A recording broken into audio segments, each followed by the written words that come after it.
Good evening and welcome back to the Mayflower Curling Club. We are in draw 10 of the Dave Jones Mayflower Cashspiel presented by Stanhope Simpson Insurance and Alexander Keys Brewery with supporting sponsor Rockhead Wine and Beer Market.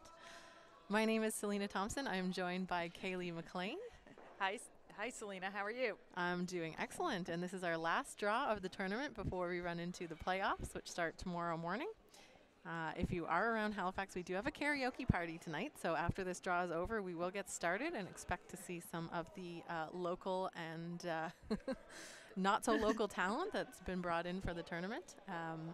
We are proud to present this broadcast, and we are featuring the Brothers Breen game, the last of the women's round robin games here, courtesy of the Curling Store, as well as Strong Coffee Media. And we'd like to thank you, our viewers, for joining in. Hopefully you've been watching all weekend and enjoying some of the curling that we've got going on here. So we've got playoff situations set up partially in the men's. We're doing our last qualifying games here now, and the women's playoffs will be decided at the end of this draw. So I'll give you a little heads up what's happening here. Team Breen I mentioned versus Team Brothers, and Team Breen throwing the yellow stones. And I think it's Team Brothers with hammer here. I'm just counting rocks because I missed who threw the first stone as we were watching our lovely Nova Scotia Curling Association video you probably caught there. And we're using the hashtag #WhyWeCurl. So if you share on social media your curling photos about why you curl and what's exciting about the sport, use the hashtag #WhyWeCurl and they can incorporate it in their material. And looking over top, it does look like Breen has hammer. Breen with hammer. We get that confirmed. So a little bit of play around the center guards. We've seen some interesting strategy. I always bring up the 5-rock rule, or have been this week. Have you noticed anything in any, you've been watching, Kaylee, differences in the play where we've introduced that extra guard that can be put in play? There isn't a whole lot of differences in the play in general, but once you get in later in the game, there's definitely more opportunities to score when you're down especially. So that's a bit of a change this year. So Teresa not too happy here with the situation out front. Like to have a little more open shot on her last. That's a good time to introduce the team. So for Team Breen, we'll catch her, or the two front end players throwing in the next end. But we've got Jocelyn Adams at lead, or sorry, Amanda Simpson at lead, Jocelyn Adams at second. And we just saw Marley Powers throw, and Teresa Breen is the skip.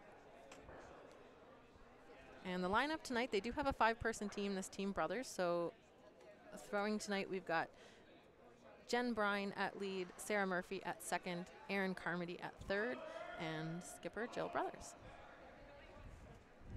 So Jill's just coming down to throw her first stone here.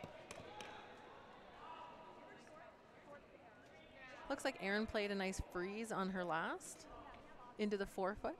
So I think Jill's, was that the call there? Jill's just coming down on top of things? Yeah, I think she's following Erin's lead on that one. Get some more rocks in there.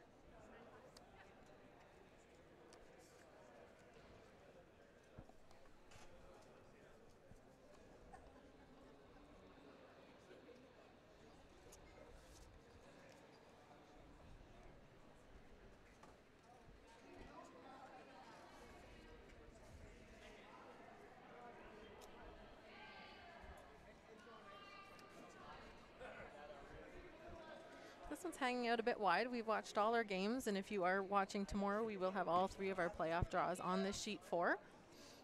So you'll be able to catch curling all day. I know that's what everyone likes to do on Sundays. So her weight was bang on. She just didn't quite get the curl she needed. Now, is there a double there?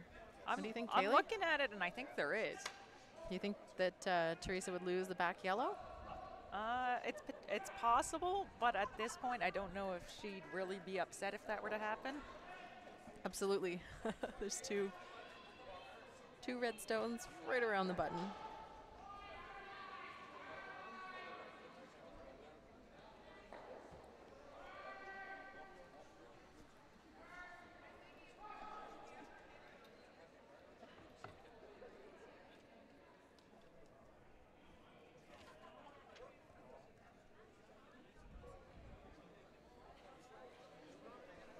Looks like she's decided on the hit. Probably a little bit soft weight. I've been noticing that with the up weight this sheet, the rocks have been floating a little bit and going very straight to perhaps even a bit wide. Seen a lot of hits missed on the wide side of things. And I don't know, I can see from up here that it looks like there might be some condensation on the ice. So I don't know if that's been affecting anything with the rain welcome to today. Nova Scotia. Yes, it's very humid today. If you're not in Nova Scotia, it's been raining all day and yesterday, so that does make it a challenge for the ice maker. Dehumidifier is working full time.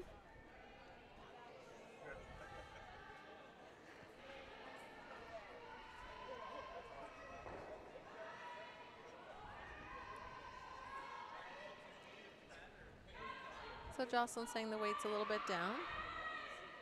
And this one really started to move.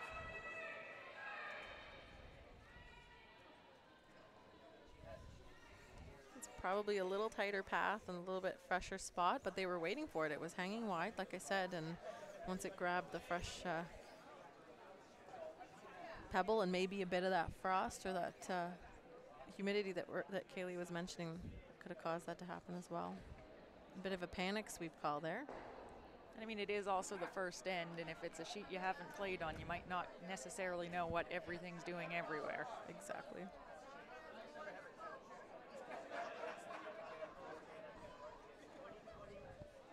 You can probably hear in the background, we do have a lively crowd here at the club, and the kitchen is open, so if you're coming out for karaoke, you can have your food and drinks and your stage time too. Everyone I've asked says they're not going to go up, but I don't believe that. Someone's going to have to go up.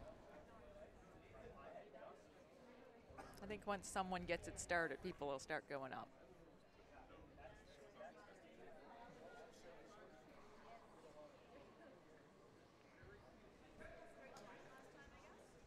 So Jill's just got to take a few pounds off this one.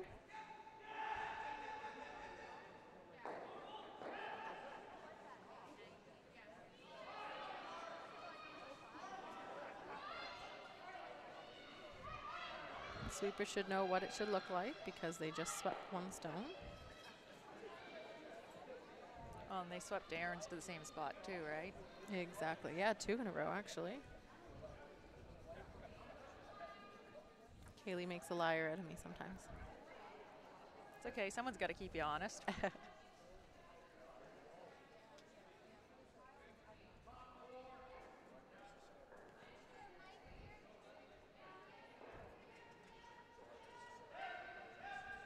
So this one's looking a little better. Just bringing it right in there. That was well managed stone.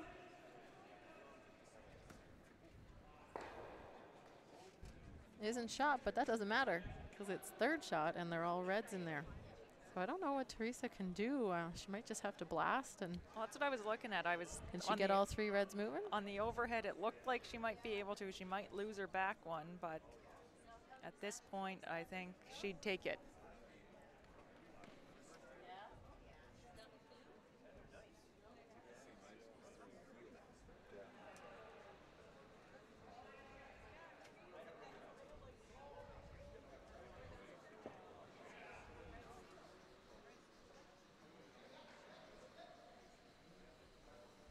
So Broom right in the center of that stone. We see Marley Powers holding it just off center, actually.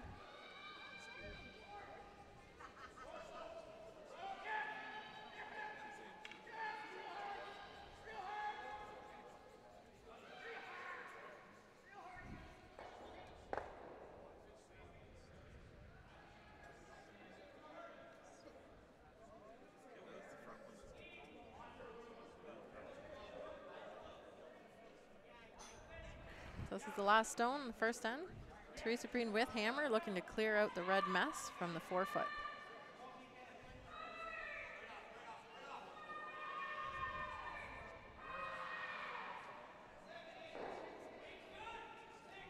Well, that's a good shot. Gets 2 of them gone. It ends up being a steal of 1 for Jill Brothers. They'll lead 1-0 after the first.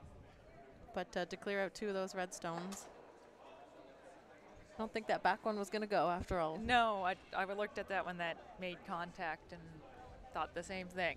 Didn't move, did it? No.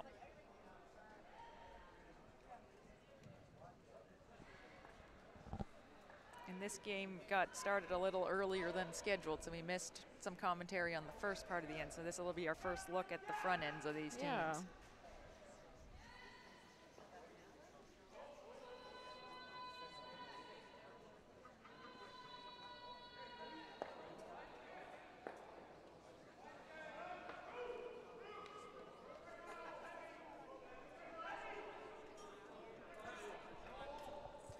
So Team Brothers up first again. This is Jen Breen.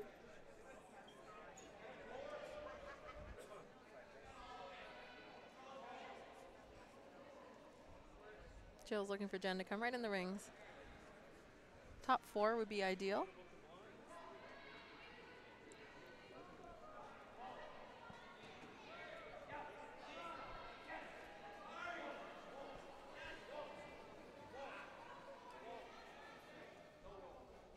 That's just going to nibble the 4. Looks like a very good shot on the center line. Those rings make it really hard to see the difference between the 4-foot and the button. They got circles there.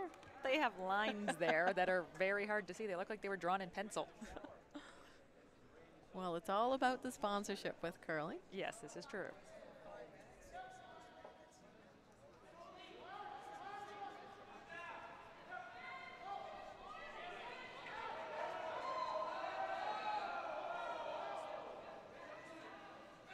This is Amanda Simpson's first rock of the end.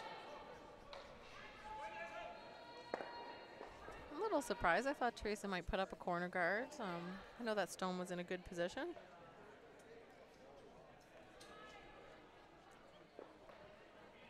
Now Jill's getting Jen to play the hit. I think it's going to be one of those ends. Yeah, it may be. Sometimes you'll have the team just waiting for the other team to get the miss. Yeah, capitalize on execution. First time out in the wings here, so this one's curling a little more. It's Sarah Murphy sweeping to let the shooter stick around. So we'll probably see that rock, whatever's in the house, bounce around. So now that that one's not in a good position, now we see Teresa putting the corner guard up. Now this is Amanda's second shot, and in historic play, it wouldn't, it would be peeled by the brothers team, but in this case, this is an example of the 5-rock rule where instead of the first lead stone being a corner guard, it's the second lead stone being a corner guard, and this one won't be able to be removed from play. I've seen this a couple times this week, and I haven't seen it as much throughout the years, so I think this might be something that teams are figuring out, that they can maybe just play the corner guard on their second and try and get the stone in the rings to a less advantageous position before they put up that corner guard. Working really hard, the whole team, to get that over the line. And I don't know if it did. No. Not quite. And I think you're right. I think a lot of people have figured out that the 5-rock rule is advantageous to the team with hammer when it comes to that second corner guard. You get that second corner guard. That's the whole aim of the 5-rock rule.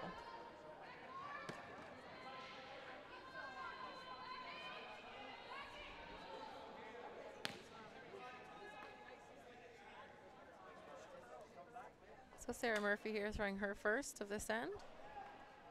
Looking for a draw. I'll give everyone an update right now on the other games that are on the ice. On the women's side, we've got 2 other round-robin games. That's Julie McAvoy playing Veronica Smith, and also Kristen McDermott taking on Mary McKetton Driscoll. On the men's side, these are the C qualifying games. Scott Webb and Colin Thomas, Doug McKenzie and Francois Gagné, and Ian Fitzner-LeBlanc versus Jason Vaughn. We can't promise to keep you well updated on those, but we will try and give you little updates as we go. But of course, the live scores are on worldcurl.com. And if you're looking at the scores and you're looking for the live link for the video, that's where you'll find it as well for tomorrow. Jocelyn playing a hit here, but this one's over curling. It's going to miss everything altogether. It's always interesting. You have a couple rocks in, you're expecting the other team to make a hit, and then you go, oh, shoot, what do I do? Like I was planning on them making that. Now what do I do? You kind of have in your head what's gonna happen shot by shot, and then when something doesn't go according to the game plan, have to reassess.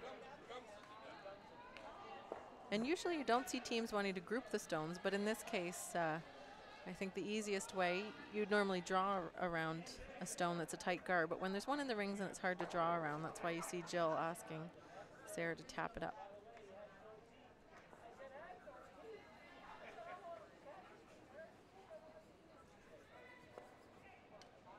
When they couldn't sweep it, they were waiting for it to curl, but looked like the weight came off, and just a little tap there.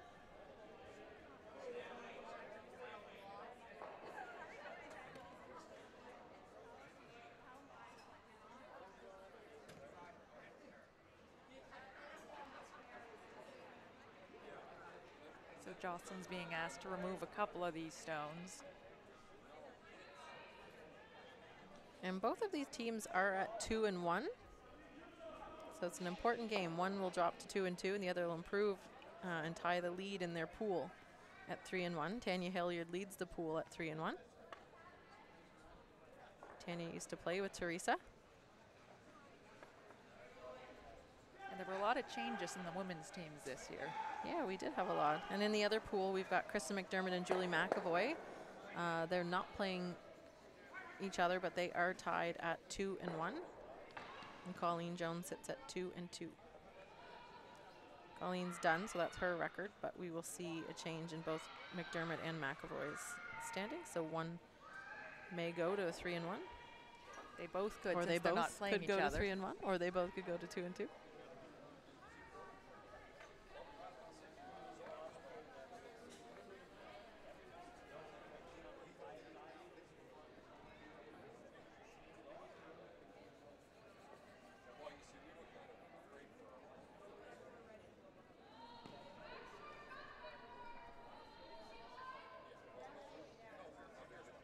So we'll see a series of these red stones in the ring. Teresa's happy to just continue to hit and peel. She doesn't really want to take a single point here. She'd like to get the blank or a chance for 2, but I think we're probably looking at a blank.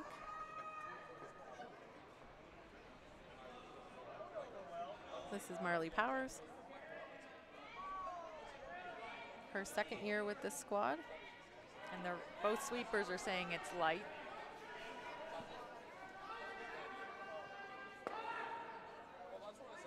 They were looking for the double, but with the light weight, it over curled a bit. Only got the single.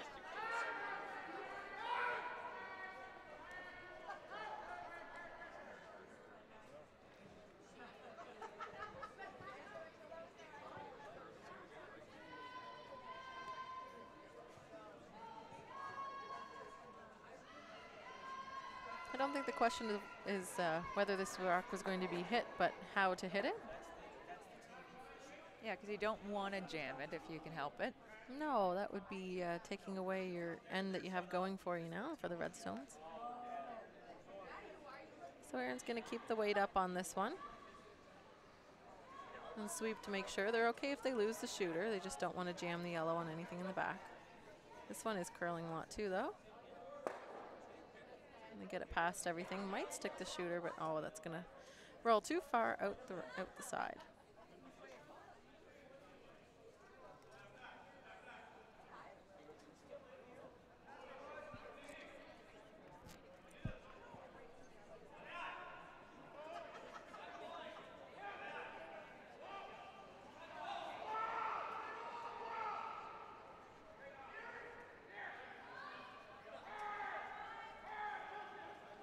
So Marley's being asked to play the hit again, but no brooms on this one. No, that looks like a spinner running a lot straighter, but she might clip. Oh, another ever so slightly missed the back one. She would have liked to stick the shoot around on that one, I think. Yeah, any rocks in play at this point that are yellow are their friends. So there's a couple options for Jill here. Looks like she wants to protect her stone that is just behind the tee line. She could draw to the wings, to the other side of the sheet, and just split the house.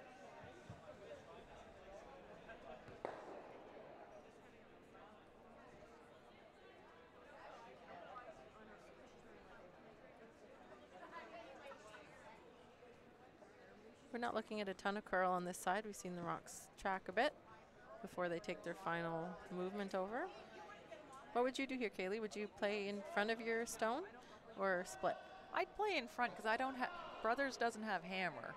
So I generally only split when I have hammer. Then, because often if you split the house, if you leave it high, you leave the other team the hit and rolls to better positions.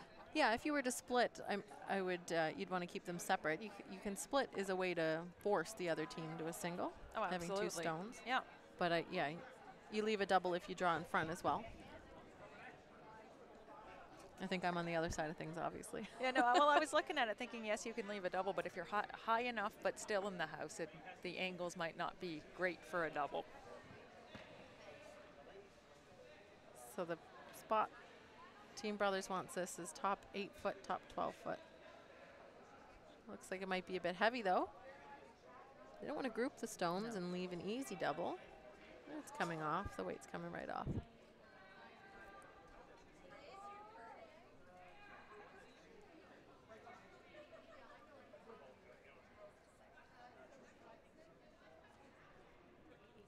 From this angle, the double's definitely there. Yeah, it looks good. I think Teresa can keep her shooter, too.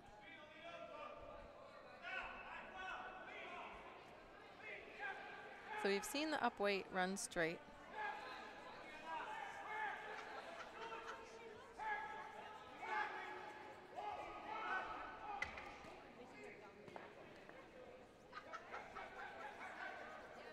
So this is tight ice for that reason.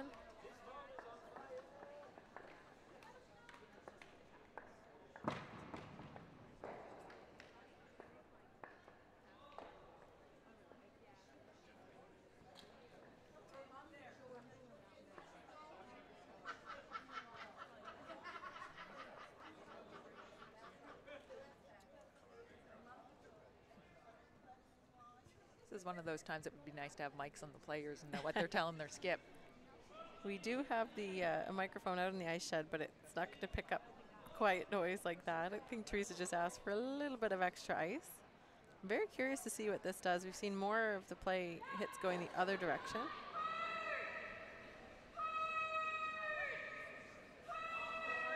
They're working to keep this one straight.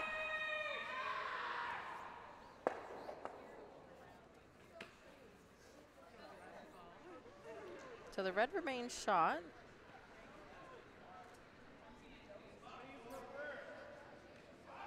The good news for Teresa is she'll have an open shot on her last. And you can see the indecision there on the third part, trying to decide which rock to sweep out when both red were contacted. Exactly, yeah. Marley trying to figure out which one has less momentum. I'll sweep that one.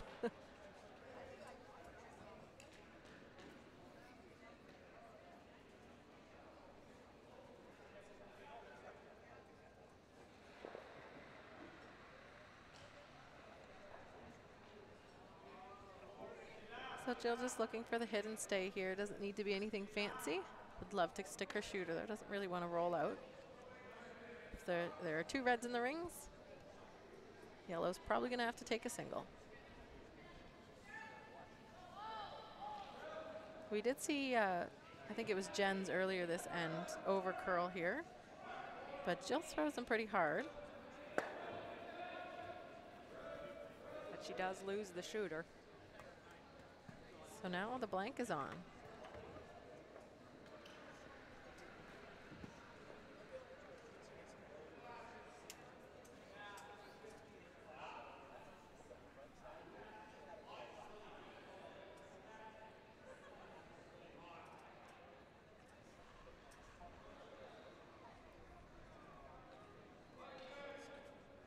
And this is the same path or similar path that Teresa just threw. So it looks like a little bit of extra ice, would you say?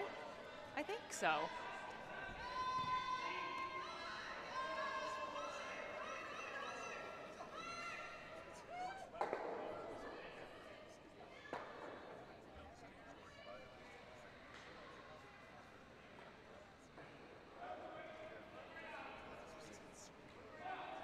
The last shot here and 2. Teresa Breen looking for the blank. This one's already over curling. They might get it the other way. No, Oh, it just knows. So that's a single. So we do have tie game 1-1. After 2 ends here in the brothers Breen game. We want to remind everyone that we are at the Mayflower Curling Club. You are watching the 2018 Dave Jones Mayflower Cashspiel presented by Stanhope Simpson Insurance and Alexander Keith's Brewery. We're so happy to have you watching and presenting all of our games, or all of our draws on Sheet 4 live. Thanks to the Curling Store and Strong Coffee Media. And also from 45 North, we've got Sean at Strong Coffee and Chuck at 45 North. We're running things behind the scenes for us. Kaylee and I are the voices of things, but the wonderful video that you're getting is courtesy of Sean and Chuck, so thanks, guys. Yes, if it wasn't for those two, we'd be basically on the radio. Curling's not so fun on the radio, is it? No, because no one can see what you're talking about.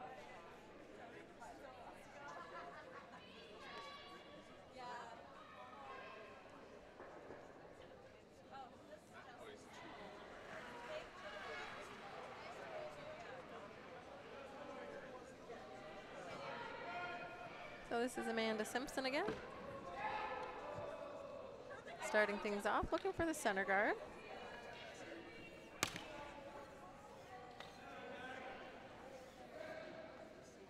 That one will over curl a little bit. We have seen good movement across the center line on this sheet. But the tricky part is if you're out a little too wide or throw it more positively, it will hold on the other side of center.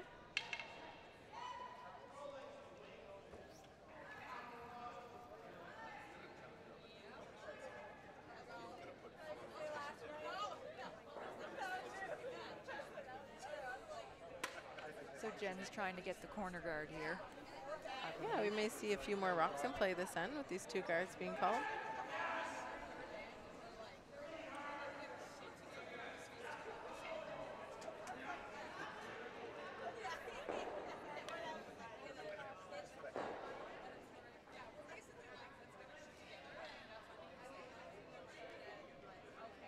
So the come around is the call.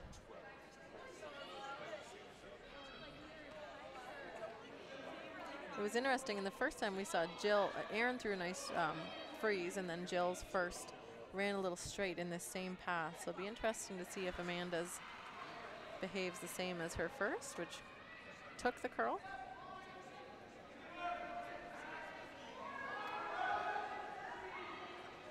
And that other factor might be that first one cross center. And a lot of things do jump off that center line.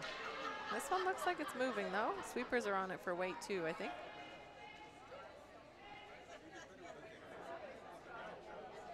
And they just switch to get that extra bit of curl to finish. And they got tucked under that guard pretty well. Probably half open. That little bit more weight would have gotten it to finish. Absolutely.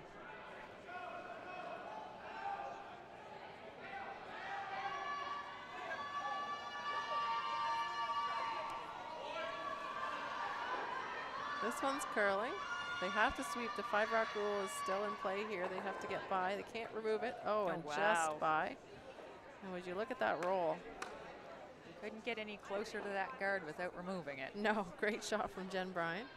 I should say great shot from Sarah Murphy sweeping. I think the sweepers helped her on that one.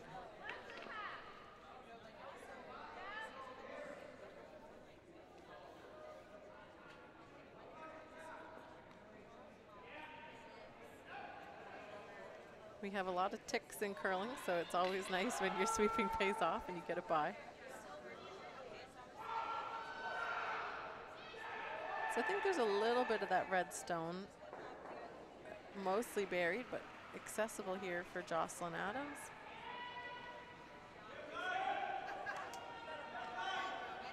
We haven't seen this turn, the in turn, crossing center the other way, but this one is curling. It's Marley's job to get this one by, and she will. Is this going to be an exchange of lovely rolls? It is. It's a nice pair of shots there from Jen and from Jocelyn. And the sweepers. You can't forget the sweepers on those ones.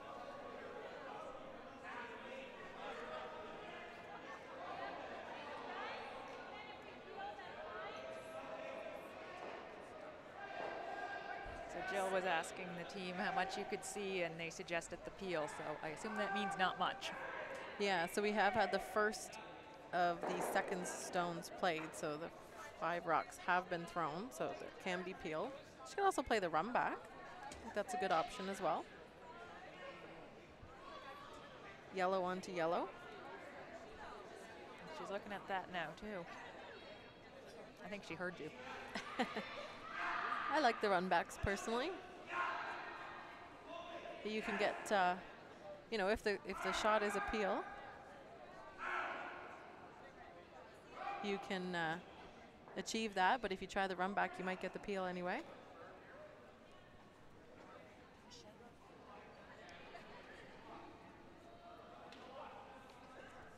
This one needs to come up, or did they just call the straight peel? I think they did just call the straight peel. I think they were saying if the run back happened, we'll take it. But Great. straight But they peel's get the the corner goal. guard out of it anyway, and I missed the call. I was distracted because someone was showing me that we have one of our local teams who's playing in the Kemptville Spiel, Team Marianne Arsenault. They're watching from Smiths Falls. So hello, ladies, and thank you for watching, and congratulations on qualifying for the playoffs. I'm sure you missed the rain. It's pouring here.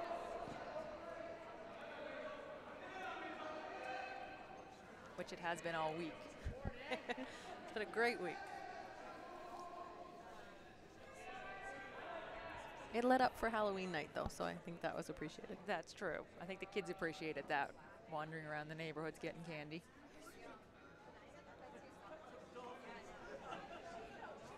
This one didn't curl as much as Teresa had expected. Nice weight from Jocelyn, maybe a little on the heavy side, not sweeper's weight.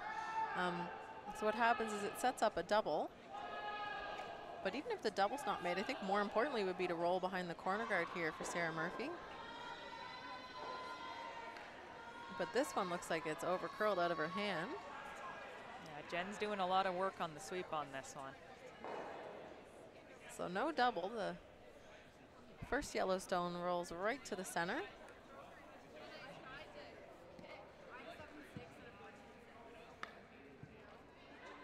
I just think that maybe with the humidity, some of these stones are grabbing a little earlier than the players are expecting.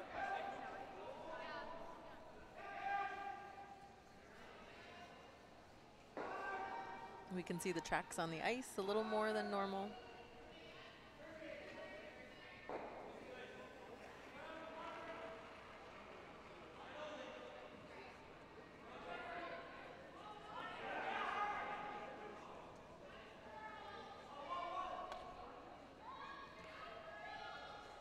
So the call here is for center guard. I think normally we'd see Teresa peeling a guard, but since there are 2 corner guards, you peel one and there's one left over, so they're just saying, well, we'll just cover that up. Nicely played there from Marley Powers. Yeah, they definitely want to protect their steal point at this point. Yeah, it is a steal point, and even, you know, if the steal's not the case, it would be a force, which is also a good result for Team Breen. Absolutely.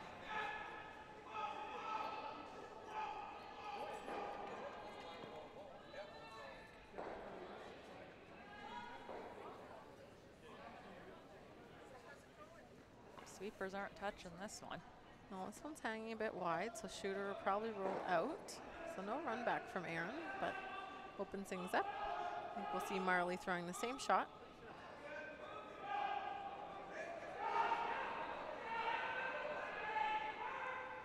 As a skip or a third, you always like throwing guards because that means something's going your way. It is, but you have to be careful. If this guard's not made perfectly, there are those 2 red corner guards that could definitely come into play still. Oh, absolutely.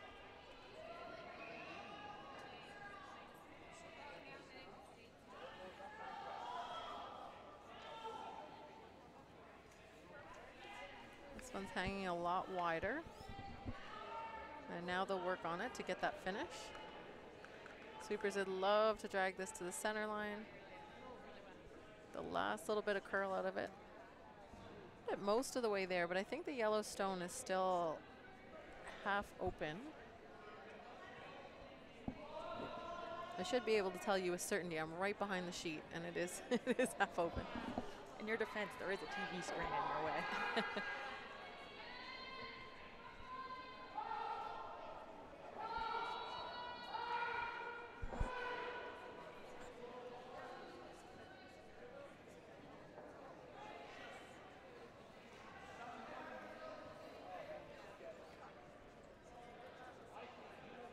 Waiting for this one to curl.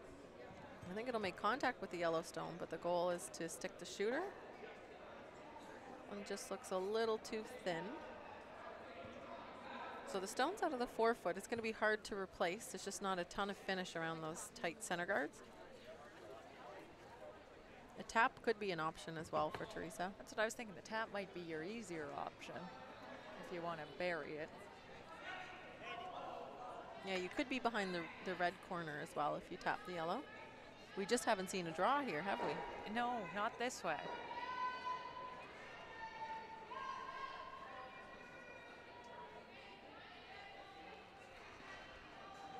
Don't think they know the ice necessarily for either one.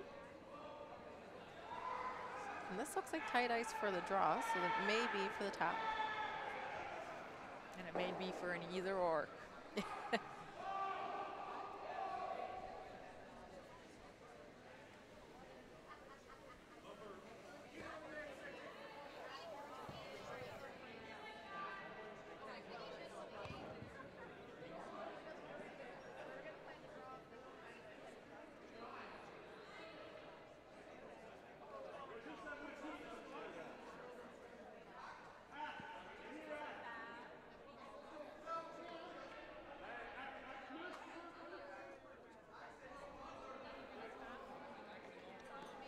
This is Teresa Breen without hammer in the third tie game.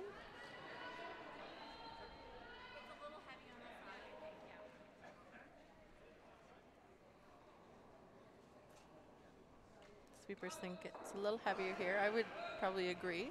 We have not seen as many rocks here. Sweepers are on it early. So they're playing the tap here, I think. This one's really curling. Weight's coming right off. And at this point, it's just another guard. And they won't get that Yellowstone in. Actually, they might have been playing the draw. She was calling the sweep so early that maybe it was for the draw, but not enough weight given on that one. So the sweepers for Team Brothers would have been paying attention to that rock because now Jill has the same shot. A little wider line.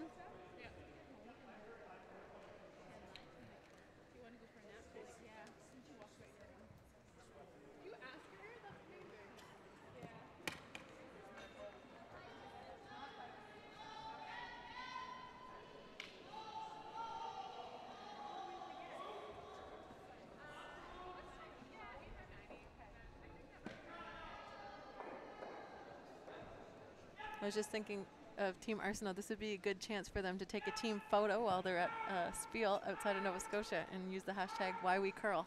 That makes perfect sense. Hint, hint. This one looks like better line than Teresa's. They got to wait for it to curl. Have to get it behind the guard now. Look for that finish. And it's just not getting the finish. The stones are just stopping, so not as much carry in them with the humidity and frost on the ice. So Teresa can see that stone. She'd love to get a roll one way or the other. Yeah, I don't know that a roll underneath. If you can't draw underneath, you're probably not going to roll underneath with a hit. So True. I think the roll away might be better, but that leaves the draw open. Even a nose would be okay, really. Block the draw path and make Jill play a different shot at least.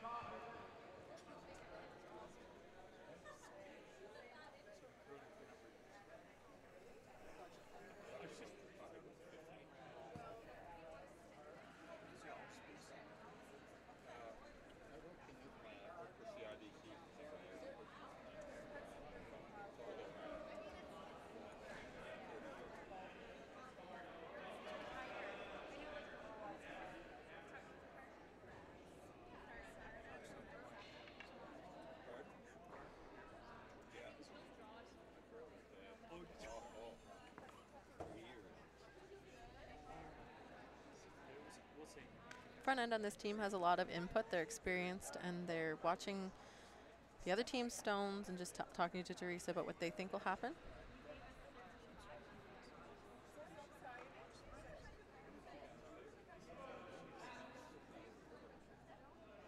The more eyes you have on what the ice is doing, the better too. Exactly. They're using their stopwatches and their judgment and visuals.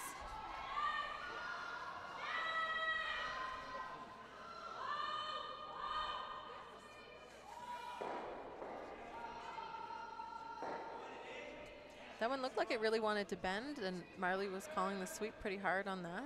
Teresa kept the weight up, so it made the roll to the wings. I really don't think there was necessarily a roll underneath. No, I agree with that. Good sweep call. So same shot here for Jill. It's a draw for one. If you could see that yellow stone, she'd be peeling it out for a blank, but of course it's buried behind that red corner guard. Forces her to the draw.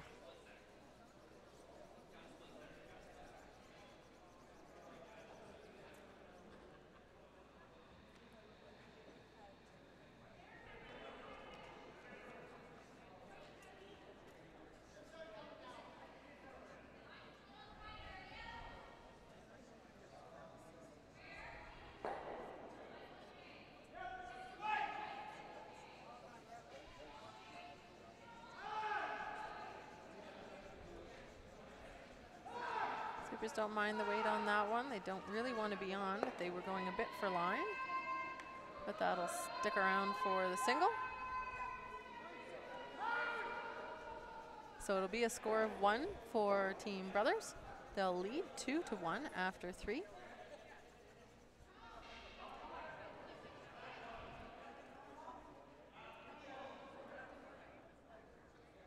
So now the real question, Kaylee, what song are you going to do for karaoke? That is a real question that I don't know the answer to. Oh, there's lots. So we have an app. You can come and you can look up all the songs on your phone and submit it and go right in the queue. And I can do it for you too. I'm sure I could do that myself if I really, really wanted to. We'll get you up there.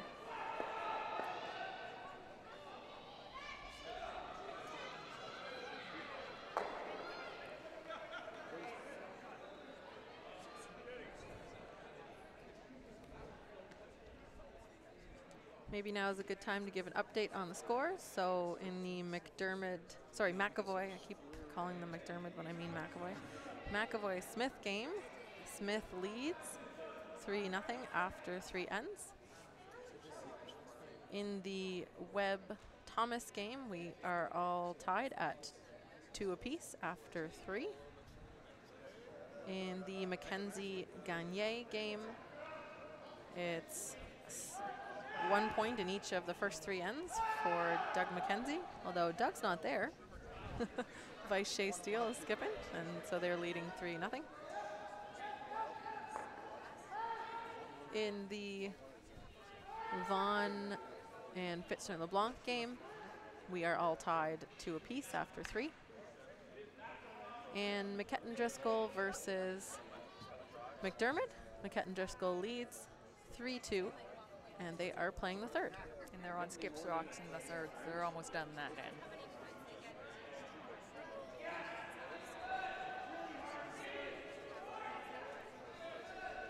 That's the earliest update I've given so far. I'm on task. So center guard there from Jen Breen. Looking for the come around from Amanda, but I think she kicked out a little too hard on this one. Looks heavy.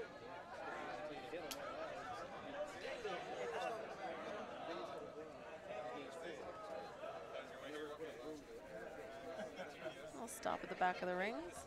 Didn't get the curl they were looking for. I think part of that was the weight. I think with a little less weight, you would have got some of that curl. Yeah, I think the teams are both struggling a little bit. We just see the skips talking there with consistencies in the ice. I think the humidity is really taking a toll on things, and so we're seeing paths and streaks. And Amanda might have thrown that on the other side of the sheet, but it doesn't work for that side.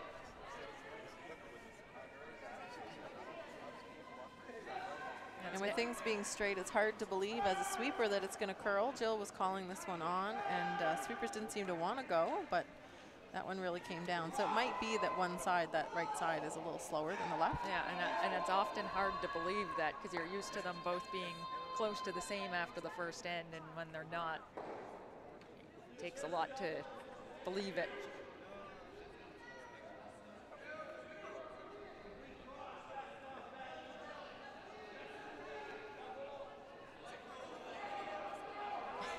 They're both trying to help each other a little bit here. I think they both have been baffled by a couple shots going, okay, yours did this and mine did that. Why didn't they do the same thing? Now Amanda throws more rotation than I see in a lot of players out on the ice, so that could be another reason why why hers is tracking. Sweeper's called 3-4 on this one, but it looks like it's going to go a little deeper than that.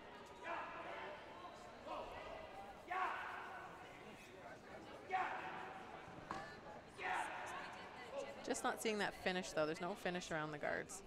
The rocks are a little dead. They're just stopping. I shouldn't say it's the rocks. I think it's the ice in this case. Yes.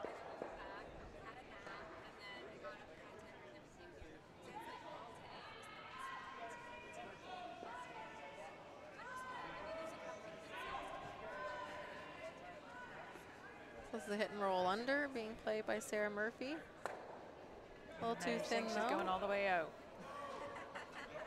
So we didn't see curl on the draw, but we saw curl on the hit. I don't know if Sarah was a little snug on that one. It was swept out of her hand. It's usually a sign that you're a little tight on those. My team will hate me for bringing up this scenario, this situation twice, but there was one the other game. We have a new player on our team this year. She was a little surprised when on our third stone I called the sweeping like before she had released the rock because she was so tight. Poor Sarah was saying, she called the sweep before you let go of the rock, and Mandy said, yeah, I was that tight. So that happens sometimes. We've all been there. Yeah.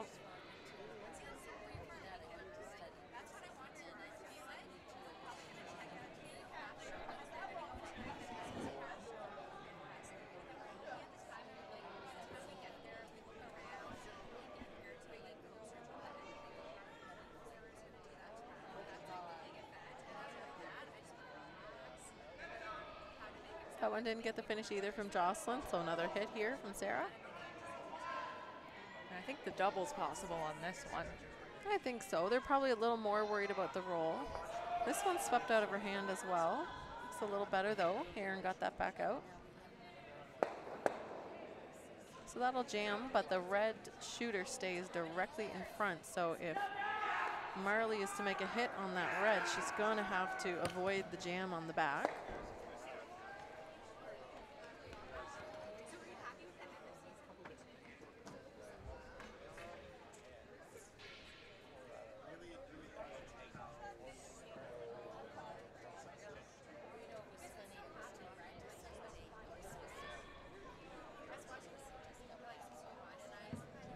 Oh, sorry, I said Marley. It's Jocelyn. You're just further ahead in the end than everyone else is. I'm one stone ahead here.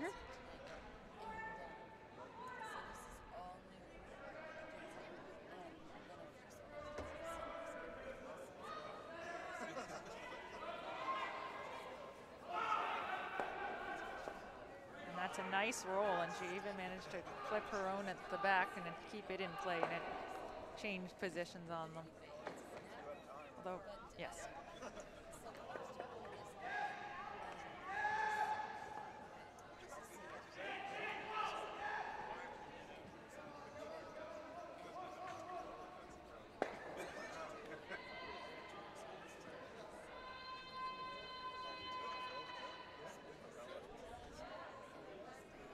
So shot well made. I think Team Breen figured out that spot. And we get the run back.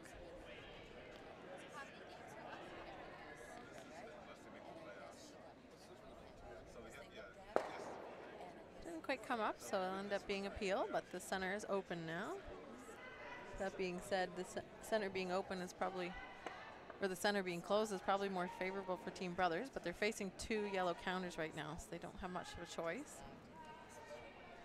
One just nibbling the button as well.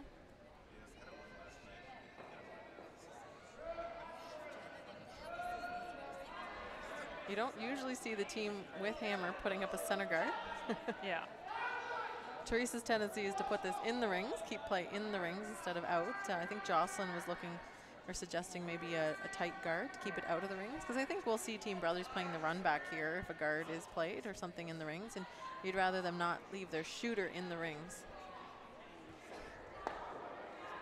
So Marley's saying she likes the come around. Yeah, the point of this one will be to kind of half bury it or partially bury it around the red tight guard and also partially cover the shot stone, just touching the button. And the reason for that is then if a hit is made, the shooter will have to roll. It won't be able to get to nose of either of the stones. And I bring this up every so often. I assume or have heard it was Colleen Jones that coined the term Christmas tree, as if you were hanging lights off branches on a tree and they were just slightly offset. This rock needs to simmer down. This one's running. Yeah. Sweepers didn't even lay a broom to that one. So not the ideal position. The shot stone is open and a roll behind the center guard is available for Brothers. Of course, they don't have hammers, so they would love to get a roll here.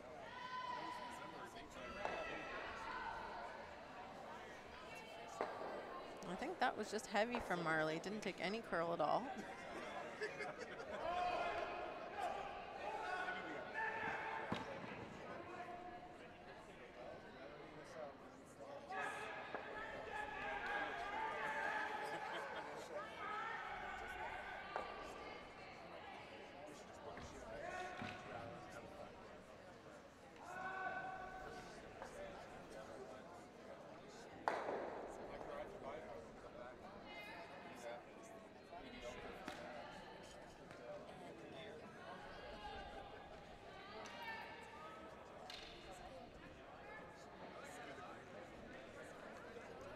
Not touching brooms to this one yet. Might clip the back one. If they get lucky, no, shooter will roll over. It still stays shot stone, so Teresa won't ignore it. Be a pretty bold move to ignore that and draw around somewhere, so she'll hit it.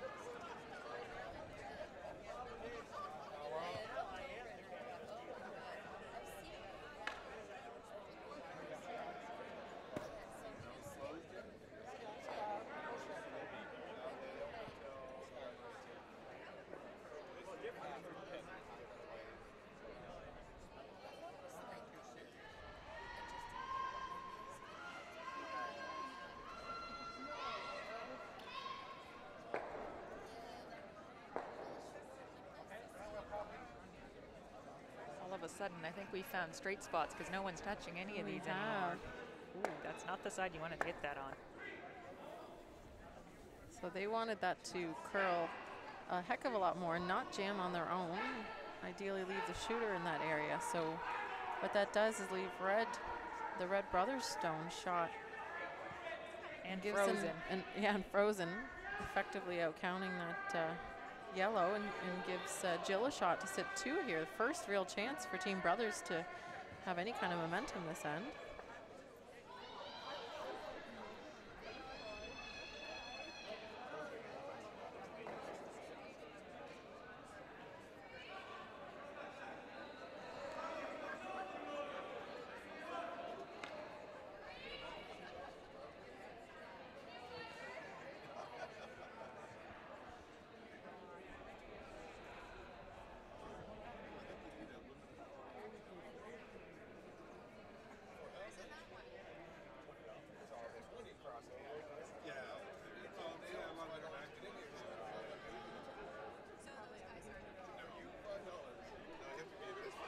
So ideally this one would be where, Kaylee, top 4? I think so. Even top 8's pretty good. You want to make sure you're in the house and out counting the yellow.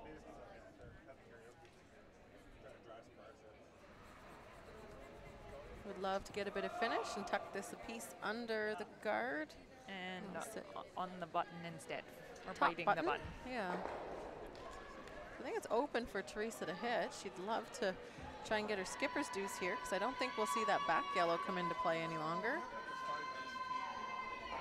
Don't know if she's sure how to get that roll without playing a down weight. I think she's looking at bumper, and then you get that little roll behind the corner guard. The very, very tight brothers corner guard. So she's not worried about jamming here. If she makes the shot, it will jam, but her stone would be buried. And shot. And shot.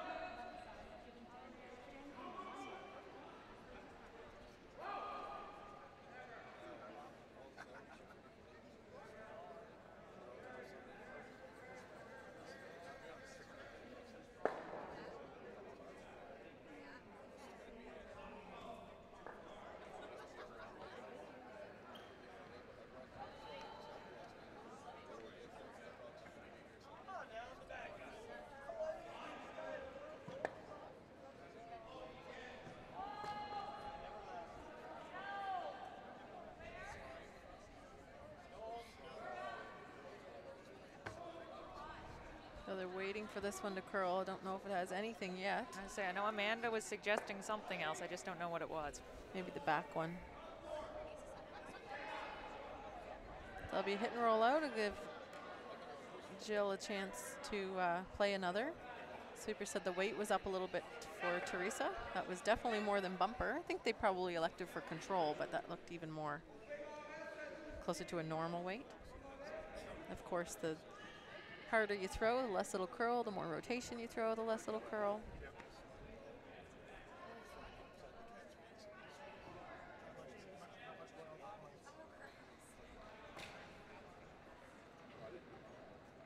So same shot for Jill here. She'd like to ideally, I think, get a little bit more of this under the guard and take away a hit. I think she'd like to force Teresa to draw. Especially since Teresa tried the hit on her first one. Exactly. Teresa hasn't thrown the draw, so might as well make her to play the harder shot.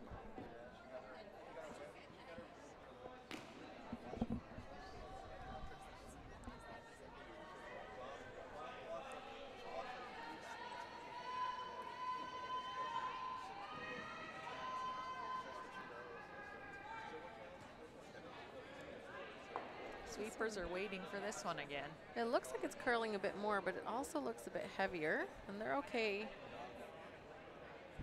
leaving it because they don't want it behind the tee line. That's where it'll end up. So Teresa will have the draw. Needs half 4 foot.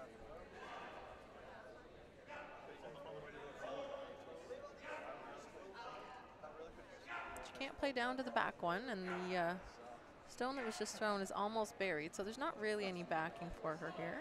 Just taking a little bit more ice than Jill, I think, to account for the fact she doesn't need to flirt with the guard.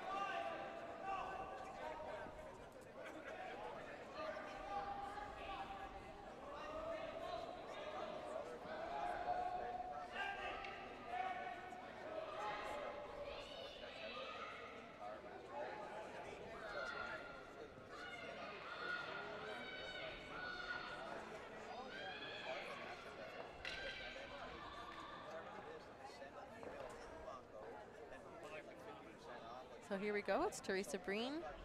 Last shot in the fourth end, looking for a draw for one. Jocelyn Adams and Amanda Simpson on the sweep.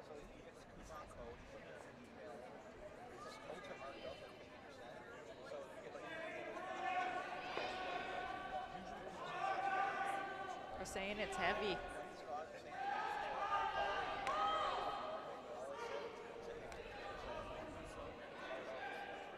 Like they might have tried to play to that backing, but it's slowing down on its own. They just didn't realize how good Teresa had her weight. So perfect tee line, nice shot from Teresa Breen, and that'll tie things up at 2-all.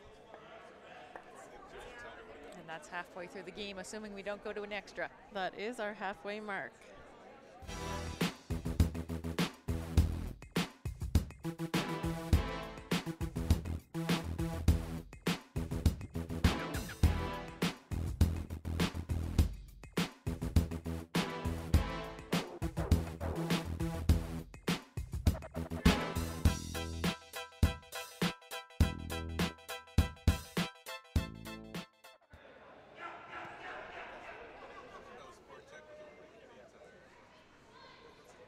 Welcome back to the 2018 Dave Jones Mayflower Cashspiel. We've got Team Brothers, Team Breen all tied to a piece at the halfway mark. Teresa Breen just drawing successfully for her single point.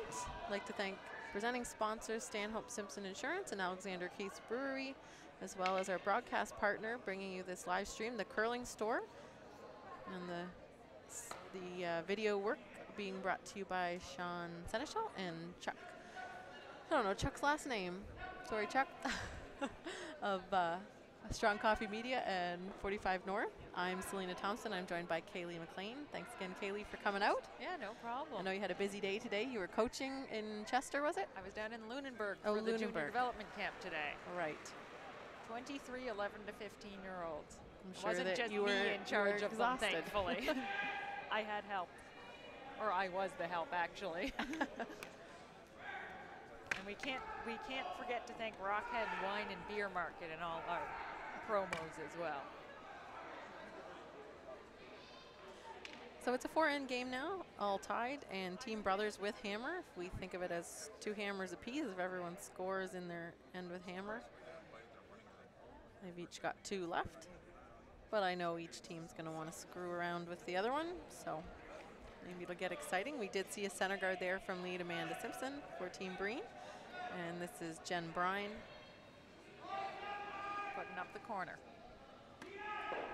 Team Brothers rocking a 5-man team this year. They have done that for a couple of years. I did see Bliss Joyce out here earlier this weekend. She's got the night off. Probably taking care of her 2 little boys.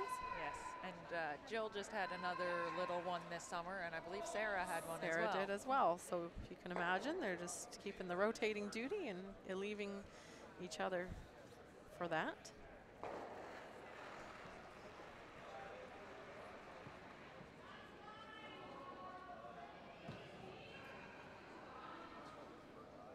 Relieving, not alleviating. Words are hard.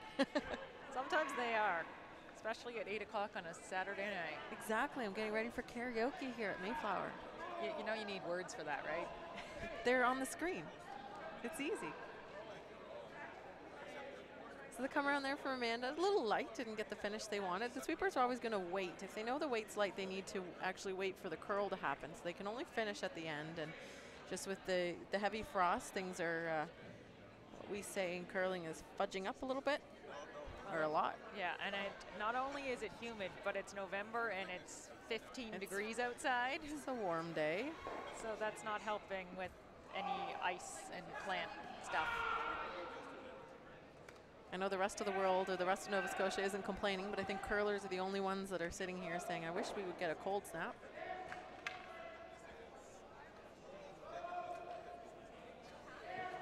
Curlers and the ice makers.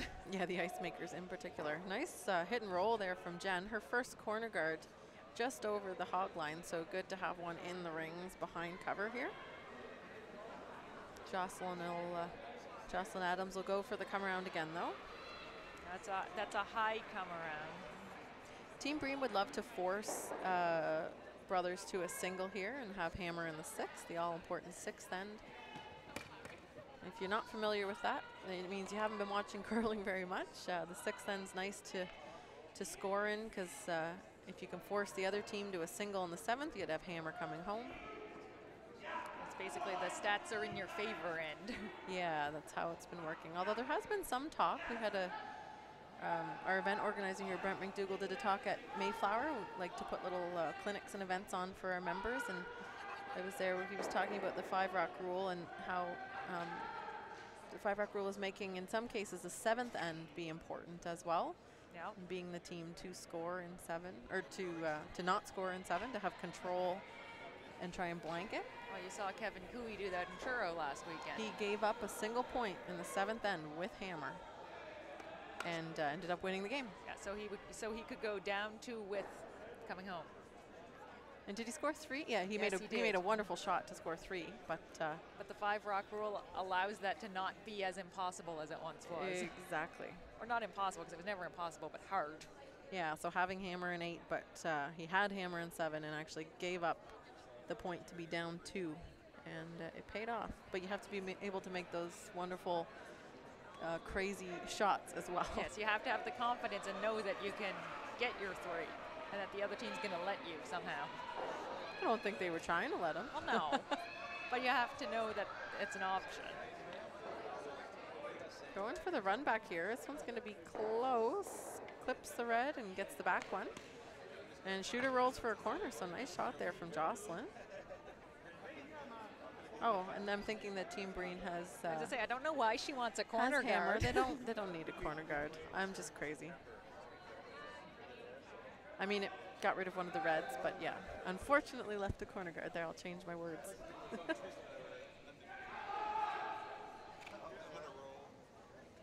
It's much easier to keep track of whether you have hammer or not when you're playing. I absolutely agree. Struggling a little today. Well, because you only have to keep track of your team, not two teams that you're watching from above. And you're not switching back and forth going, okay, what's the strategy here and there? But so come around here from Sarah Murphy. This one's wrapping around that corner guard very nicely, staying high in the house. Doesn't leave a double on the reds. That being said, it's high enough that you can roll behind it.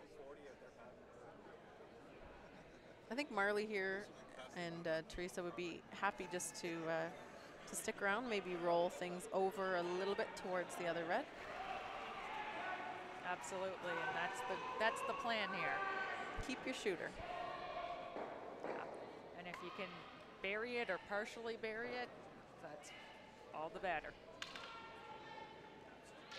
I don't think she was looking for nose on that, but she did keep the shooter. Yep. So the reason to roll closer to the corner guard where the red stone is would be to bring the play that way. If it would make it harder for Team Brothers to roll toward the other corner guard. That was Jill's initial call, was to roll that way. I think that's good if you can try and get your 2 points by keeping the stones spread out in the house behind the guards. Yeah. Now that other corner guard is quite high, so there could be a potential, depending on where you end up, to access this rock. It could be, but you're not setting up a double by rolling this way. If you roll toward the other red, you might set up some sort of a double. So I think keeping them separated is the goal here. Absolutely, and with hammer, you're essentially splitting the house as well.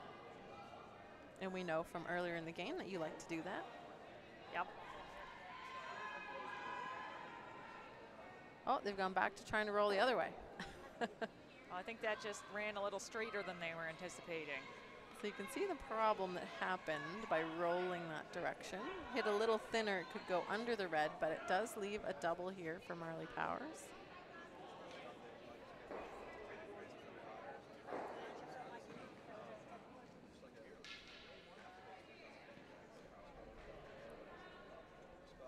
Throw peel weight at it. I haven't seen this weight out this direction. So Teresa kind of wondering which turn to throw, which way to put the broom. I think the out turn was probably a given. It's tracking a bit more outside in. Well, and the fact that you're trying to crotch these two rocks, it's pretty hard to do with the corner guard in the way with the other turn. This looks very close. It's going to come up enough. Yep. Does it get the red out? Yep. Oh, good shot. And the yellow tucks partially under the guard. I think Jill had a little slip on one of the water spots. Oh.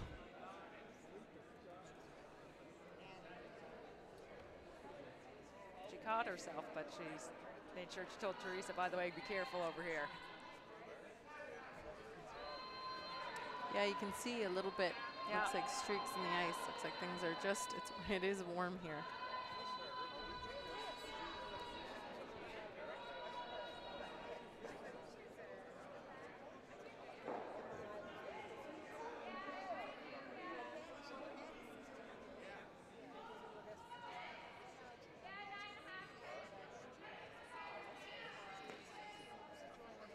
So Erin Carmody can see enough of this stone to make a play. Throwing closer to a control weight.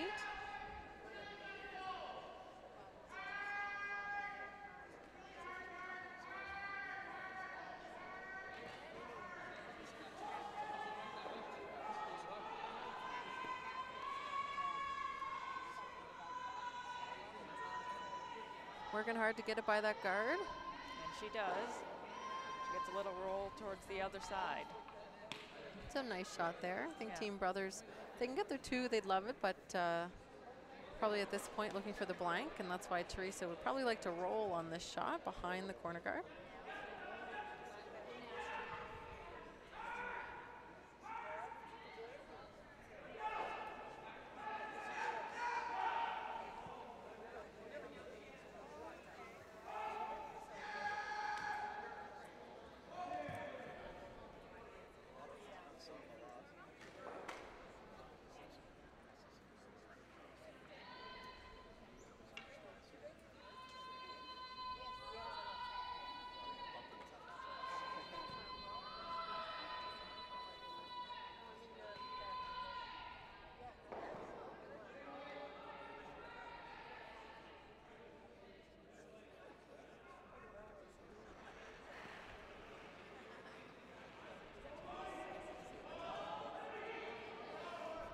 That one's running pretty straight right now. I think Teresa's throwing a bit more weight. We saw, was it Jocelyn's curling earlier on that spot? She just flipped it and redirected herself on the way back. I don't even know if she actually made contact with it. Yeah, wicked a little bit, but they just struggling a bit with the ice, and I think both teams are finding the same struggle with it being a little patchy. We've got some warm spots.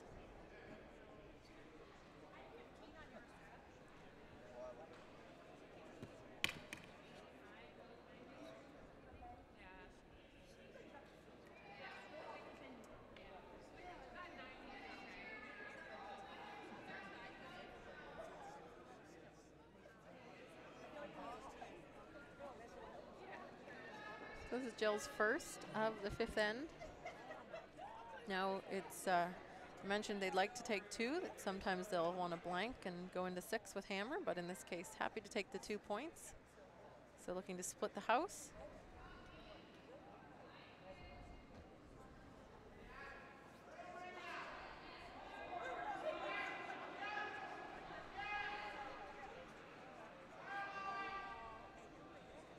Like this to be fairly even with the other stone, not leave a double. Now, If they it's could not bury going to be it, level, then sweep it back. So you can see if that stone stopped a couple feet higher, there'd be an easy double. It's still there, but it's quite thin.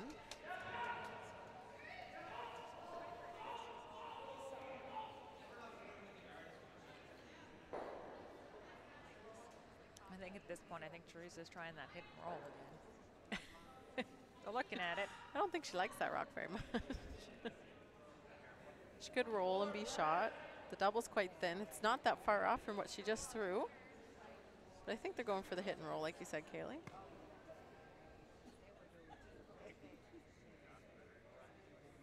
would you be trying the double if it was you? Well, it's only because she just threw it. It was so close, but it is hard to control with sweeping because it is a bit patchy and streaky. There's a slash double as well, but that's only kind of a last resort. I like the hit and roll. Yeah, so do I.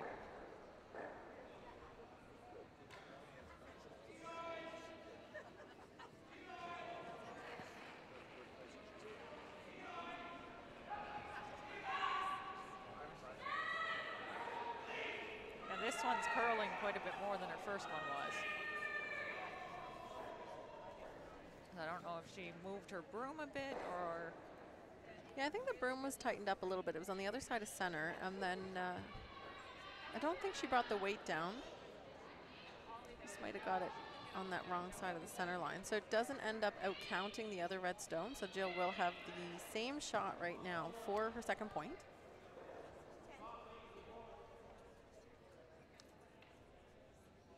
So this is a draw to the full 8 foot for 2.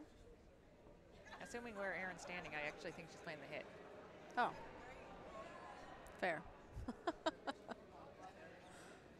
I'm trying to watch the other sheets and look at the scores to give an update after this end, and of course I missed the call. Well, I was looking at that too, but I was just looking going, why would I be calling a draw from the center line way up here? Yeah, I don't know. Jill just threw the draw. This one is running. This is what Teresa's doing what did Teresa's first one did. So is she going to make the double? And lose her shooter? Wow! She gets the blank. That's why she called that, Selena. I think they're going to take a look to make sure that stone is out. But now we know why she played the hit and not the draw. I don't know if that was in the cards in the plan. The inadvertent blank. I mean, blank was okay, but she did have a like chance. Even Teresa's laugh and going, did you mean to do that? I don't think that you would have called that shot, no. Open shot for 2 or blank. Let's go for the blank and keep hammering 6. Yeah.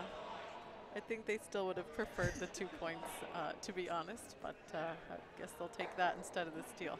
And you know what? They're all out there laughing, so they're all in good spirits anyway.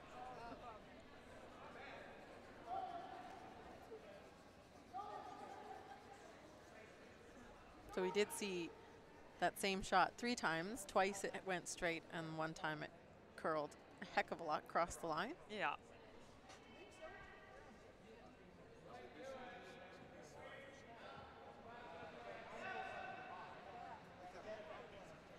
We'll have our team meetings between ends, and then we'll break, and Team Breen will be up first again. We were, I don't think any of us were expecting a blank that end, but that's how it turned out. So tie game. You want to get going with the updates before we get too far in the I sense, will since you were distracted earlier? I've been in shock.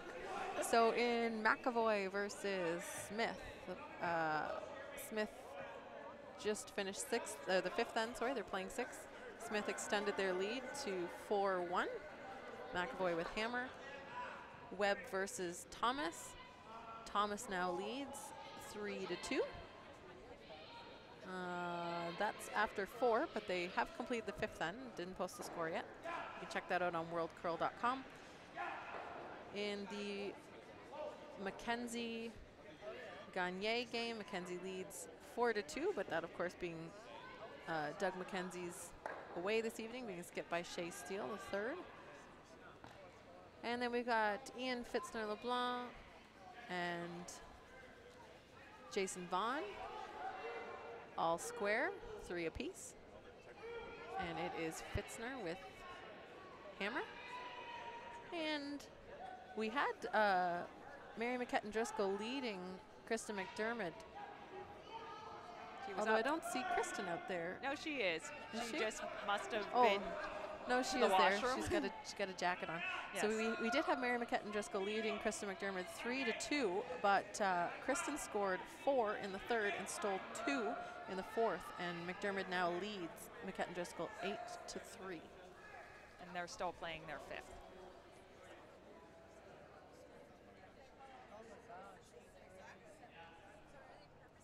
So in our game, we had a center guard up from Team Breen, and I think it was the come-around attempt. I think the Ice might be Team getting Brothers. a little slow on them because it was a whole team effort on that center guard from Team Breen.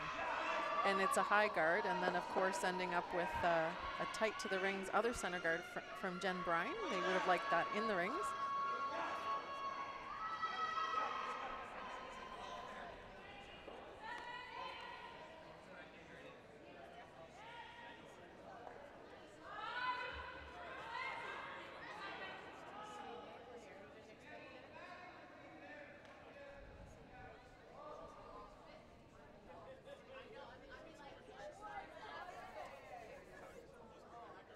She's on the center line, but she's just not quite behind all of the guards.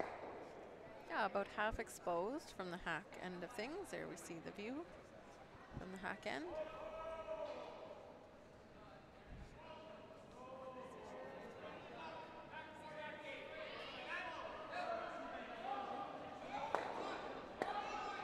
This one's hanging out there, but we have seen with the right weight, they are taking the hook. And This one's starting to come in. Jen didn't throw a ton of weight, so we're hitting about half a rock, but the way the conditions are slowing down a bit, it's not going to move it very far, but it gets it off the button area. And now Teresa's going to get Jocelyn to throw the hit and roll and try and get undercover. Exactly. Looks like a very favorable setup for Team Breen here. 2 center guards, 2 stones in the rings, and one of them open for a hit and roll.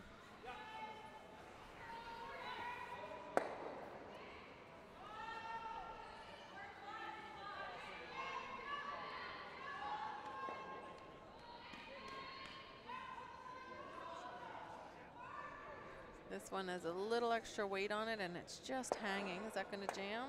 Right onto the side yellow. It's the second time we've seen that from Team Breen on that side of the sheet. Yeah, I think they're just throwing that little bit extra weight, and like you said, they're hanging a bit, and then they're getting the wrong side of the rock and getting the jams, the unfortunate jams.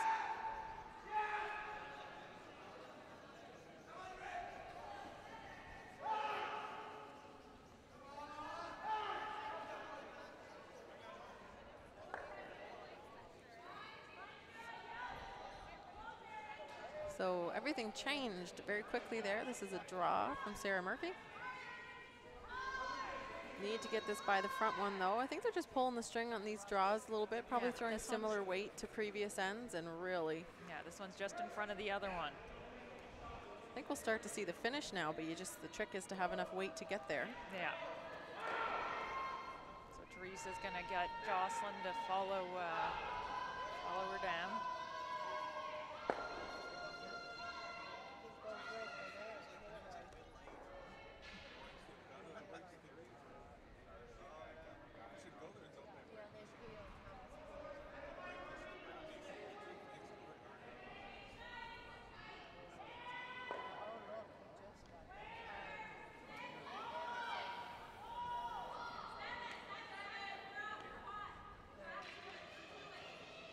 Sweepers were saying this was about T-line or top 4, but now that it's heavy, it really is once it's curling coming off. So that stops for shot rock. Leaves a 4-foot open though, and it's behind the T-line. So Sarah can have another attempt, and she's going to have to add about 8 feet of weight to this one. Absolutely.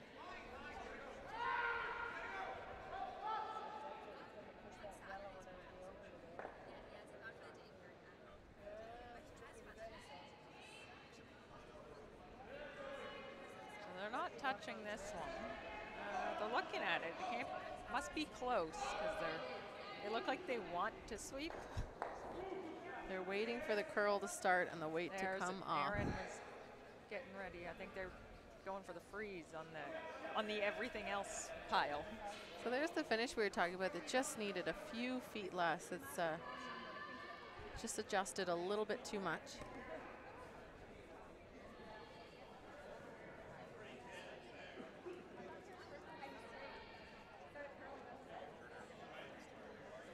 I think Teresa's getting Marley to play that draw that they've been trying here for the last few shots. Yes, looks the same. So different player throwing.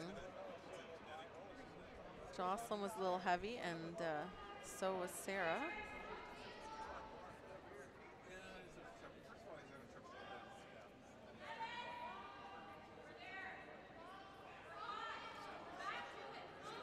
So they're saying they're back to the pile again. Don't want this to be deep. Coming up to the redstone, so they're getting closer every shot, these two teams. This is favoring Team Breen, of course, shutting down the scoring area with those pile at the back. And especially with all those center guards out front. You can see that the scoring area is smaller and smaller, and Team Brothers onto mate stones here. They're not peeling and bailing out, so they're playing into it. 3 center guards out front makes it very difficult to bail out of the end. Well, and when 2 of them are yours from come around's coming a little light, makes things a little harder. Sweeper saying T-line on this one. It's not curling. There it starts to go now. So it's going to be pretty hard to out-count that one. I think you're going to have to move that one. Well, it doesn't need to. No, A as you force say, is good for Team Breen. When I saw Team Breen call the freeze, I said, oh, right, they don't have hammer, and they're just trying to force. Yeah, exactly. I forget that once in a while. Like you said, when you're not on the sheet, you forget who has hammer and who's throwing. And when both teams are kind of playing similar strategy, first to the button, you can forget that sometimes. This one looks a little lighter. They're sweeping it. Line is wider, so they're sweeping to keep it straight. Well, they're sweeping for weight, but it's also keeping things straight. It is going to block the draw path to the button. And actually, that's a rock that later on Teresa's team can use if they need to tap it. It is usable, yeah. It's going to be hard for Team Brothers to do anything. They haven't looked at the intern side, and I don't know what that will do for finish because we've played on the outturn side of the sheet. And it's the intern side that's a little more covered by all these center guards, which is why I think they've kind of steered clear of it until maybe now. They could peel. They could. Peeling that top one opens up your red-red combination. I think this is a very tough shot. The unplayed side of the sheet all end. I think the miss would be to be heavy and go all the way back there. The right way to kind of miss, if you're not going to be perfect, would be to be a bit light and leave a shot to raise. Yeah. Your tolerance is a little bit light. This one's really starting to curl. They're not calling the sweep yet. There they are. And it's going for a nosedive. Is it by? No. That weight looked like it was pretty close from Erin. Yeah, I think that weight would have been good if she just was able to get by that I think it was the second guard she ended up nudging. It was. So does Teresa look at the tap now, or does she look at, what would you do if you were Teresa? Team Brothers has a raise on the red. That is their way to get 2 points. So I think Teresa might save the raise on the yellow, her own tap, for later. Right. I think that's the reason. I would probably be playing this shot as well. Yep. She wants to get to the inside nose or just inside center of this. So to have 2 yellow rocks out front. They're probably concerned about this tracking, running straight. Yeah, they're not taking a whole ton of ice on this.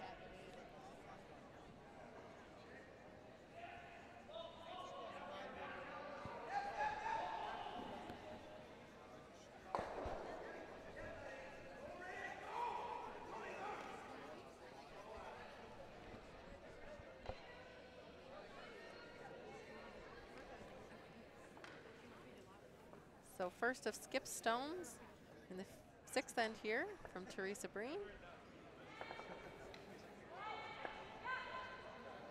Looking for a hit and stay out front.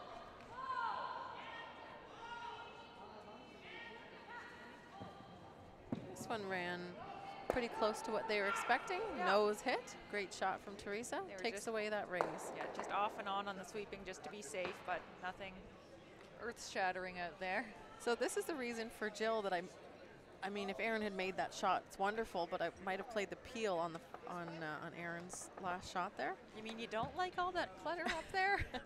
Not a fan of it. It makes it hard to get another one in there, especially when the one way in right now is raising a yellow that I see. Or the one or two ways in, really. Don't actually know how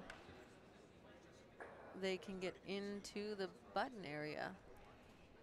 There's not even a good straight back raise yellow, red, red because it jams on yellow. The red combo looks like you might be able to get it and actually not hit the yellow that's in the top 12 foot. Oh, I think it goes straight onto it. Because from where I'm sitting, I think if you hit nose, it should get the red to go the other side, off to the sheet 5 side instead of straight back.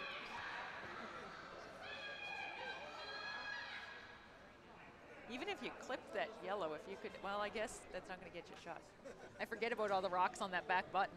I don't think there's any way you'd have to hit the sheet 5 side of the red to like the left side of that No, I middle agree. red Yes. rock to get the closer red to go straight back, but it's tough. Yes. Although I think that might be what they're trying to do, because I don't know what else. I mean, Aaron's standing up there, and I don't know what else they would be doing. You can hit the yellow, Yeah, that's true. leave the red out front. Same shot as Teresa just had. I think I don't know if she just said she's trying to hit the yellow and then get her shooter to bounce the red somewhere. I don't know what I just saw. We're about to find out. Yeah.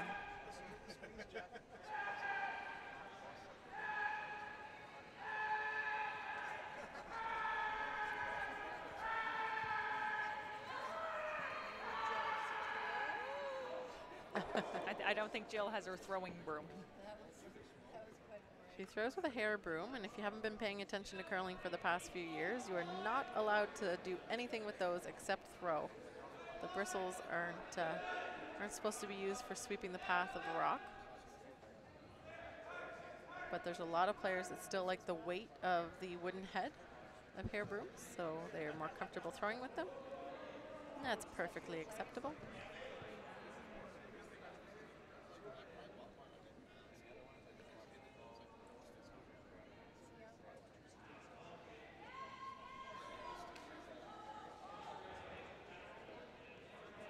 This might be the squeeze in.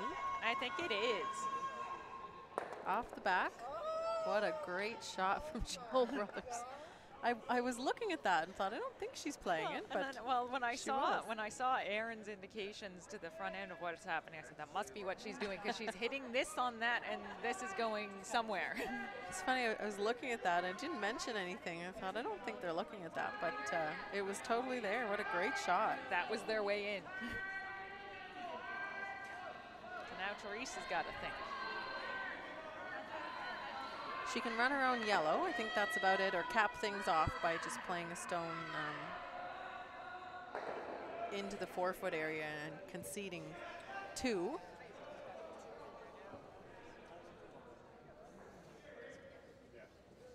And of course, those 2 are right on, both on the button.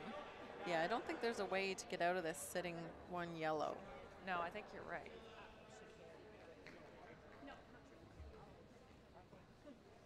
Because if you angle your top yellow into that pile, you're then gonna roll. You're not gonna sit there. At least it eliminates 1 red. Jill would have to make the draw.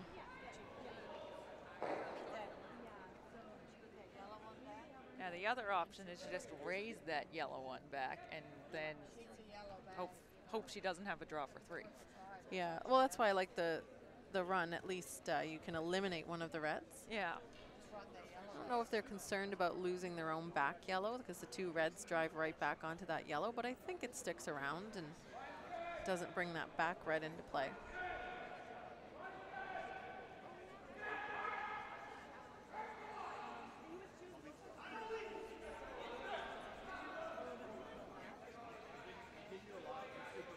They're talking about the run back, and I think Marley's also was indicating the tap, but I think they're talking about run back here now. Yeah, this rock goes here, that rock goes there, this stays, that goes. A draw to the 4-foot, I don't think really does anything. No.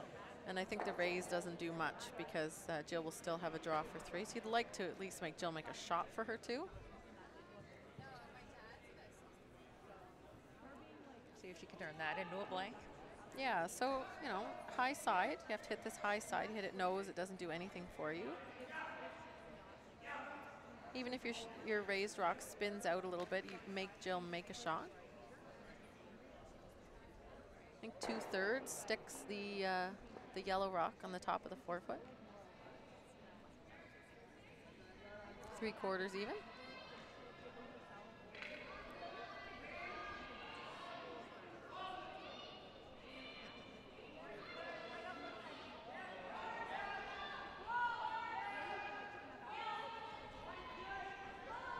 Sweepers are close on this one. This one doesn't look like it's hanging quite as much as the others. No, and I do see Amanda saying she thinks the weight might be down. This looks real close. And that's a great shot from nice Teresa. Shot. 2 back-to-back shots from the skips of these 2 teams in what has been a difficult ice reading adventure. So it is this time again a draw for two, or a shot for two. Yes. Wasn't a draw last time. This is actually a draw from Jill Brothers, and I don't think she can blank this. If she can do something that no one else can. The nice thing about Teresa Stone, just a wonderful shot there from Teresa, again, back-to-back great skip shots. The nice thing for Team Breen here is the shooter, or the raised rock, stuck in the top forefoot. So Jill basically has to bite the button here for her second point.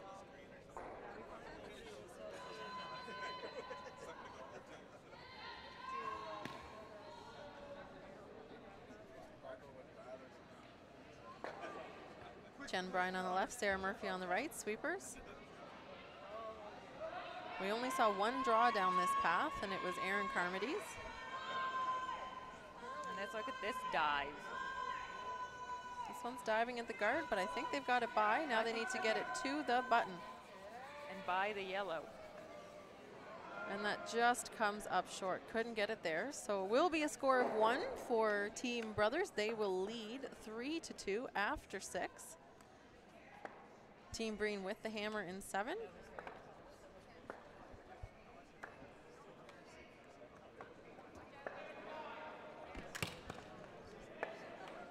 And yet again, we would like to thank you for joining us and watching the Dave Jones Mayflower Cashspiel presented by Stanhope Simpson Insurance and Alexander Keith's Brewery. Team Breen with hammer in the 7th end.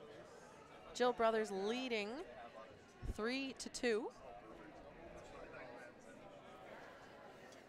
If you're on our social media and you want to help out the Nova Scotia Curling Association, you can post a photo of yourself, what curling means to you, and use the hashtag #WhyWeCurl. We've had a lot of good submissions as of late, and our friends at Strong Coffee Media put a nice little video together that you can see after the broadcast of all of the photos submitted so far. We've got some teams having fun out there on the ice. And as this game winds down, if you're in the Halifax area and you're looking for a good time, the Mayflower Curling Club is open. We've got karaoke this evening. No cover charge. That's fun. They're getting warmed up. The stage is ready. We've got 3 mics up there, so bring yourself 2 friends and then 5 more friends. The kitchen and bar are open, and you might be able to catch the end of a curling game. Don't let the rain stop you. So let's get down to it. The last 2 ends. Team Brothers up a single point. And they put up the center guard.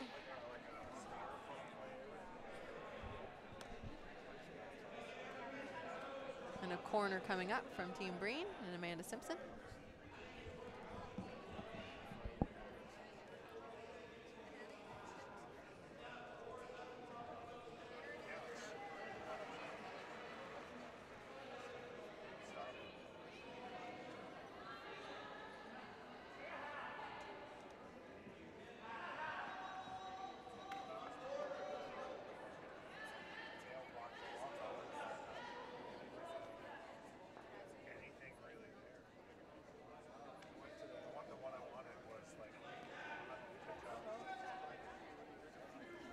Gets that corner guard up, so I believe Jill's getting Jen Bryan to play the come around at this point.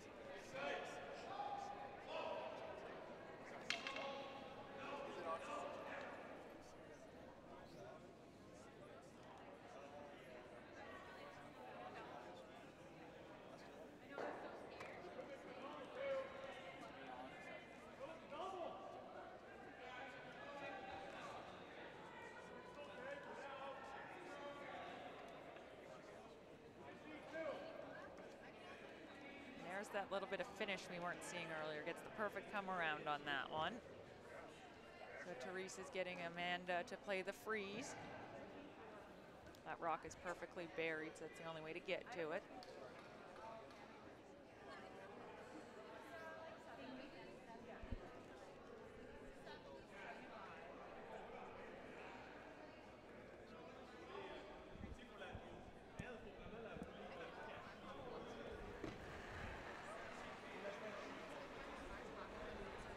a side note, I forgot there was a team from Quebec here, and I could hear their French conversation from sheet 2, a couple sheets over, and I was like, what am I listening to?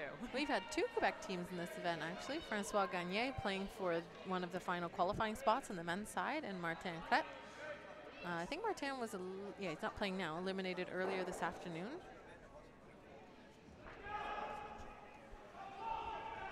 So Amanda was trying to play the freeze on that one and just came up a little light.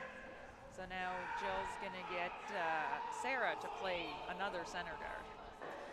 And this is a great steal opportunity. Yeah.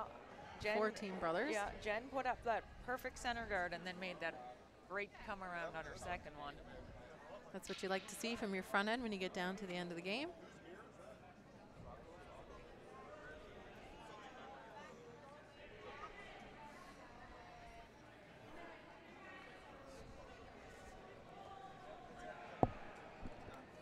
I'd like this to be higher in the guard zone.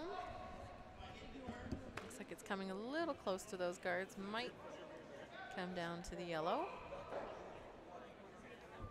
So 5 rocks thrown. Time to peel. Jocelyn can get these all moving. Yeah, and that's why on Amanda's second one we were trying to get the freeze in there because we couldn't peel yet. I always find it interesting when you have the corner guard up and then not coming around, but usually you'll see that freeze when the other team's stone is just so good, and that's where Jen Bryan's was, or still is. Yes, it hasn't moved. So this is a big peel wait here from Jocelyn Adams. And a great shot. Yes. With a little celebration after her throw. She's pretty happy about that You're one. allowed one of those once in a while. Fist pump. She even managed to kick the corner guard over a bit too. Yeah, it worked out great. Shooter's out of the way and ends up with corners on both sides. And that's what the separation of those guards is important for. Now the guard coming from Sarah Murphy, I think this one, they were sweeping for line, but it gets to a point where you don't want to keep the rock traveling and curling more. So they come off it and let it stop, but that'll leave over curl. Yeah, leaves the shooter open. I think this is one of those we're going to try and get this rock, but if you happen to get the guard, it's okay. Now they're only playing bumper though, so I think that's kind of a commitment to this one shot.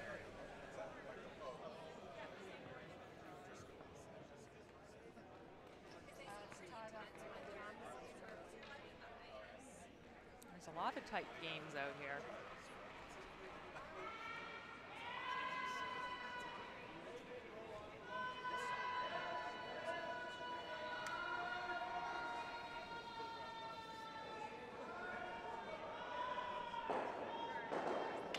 She does actually happen to get the guard on this one, and unfortunately, when she got the guard, she pushed it right into the corner guard and put another Brothers rock in the house.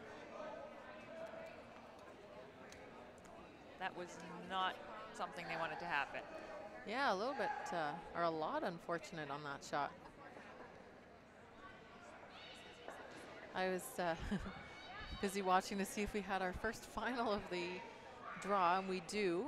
So Kristen McDermott drawing for either 2 or 3.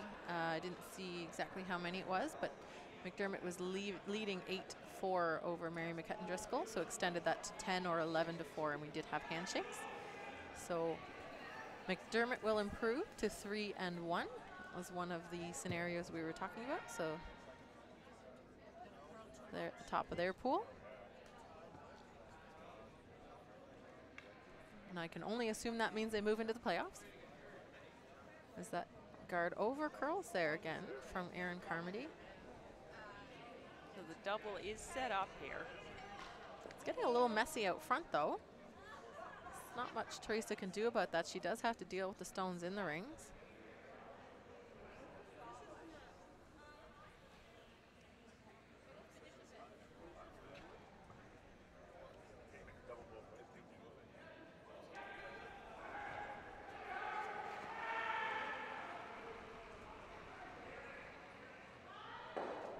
in this spiel, if it were to be a tie after 8, I assume they play an extra end? Yeah, extra end if it's a tie.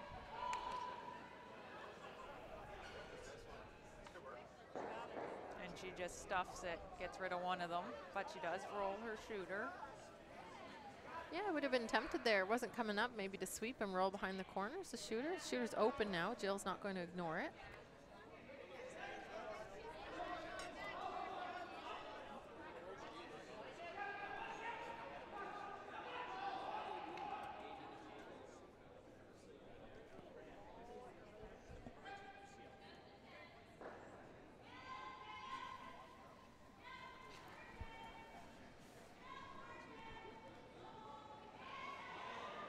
So this one's looking good from Erin. And nice roll. Very nice roll. Double still there, but you can see we're bringing play further and further up in the rings. And we'll have to take a look overhead to see if Marley hits this on the nose. Shooter might not drag to be in. It's hard to tell from this picture.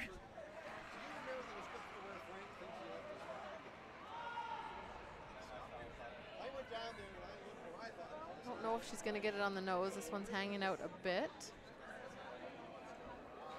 Love to stick that shooter around though. Only problem is the hit stone. Let's see if we get some spin back. We do. She did get the shooter to stick, but the hit stone is buried. Yeah. So Team Brothers up 1. Don't have hammers, sitting 1. Lots of junk out front. They are concerned, of course. They don't want to give up 2 to Team Breen by putting a stone in a place that will help. So I don't think Jill really wants to mess around with that center guard out front. No one's played a draw. There's an intern draw way out wide. No one's played anything like that. She could draw around the corners, but that brings, you know, if you ever miss, that brings a hit and roll into play. I think just keeping the front protected is a good call here. Yeah, just build a wall. That's probably their mindset.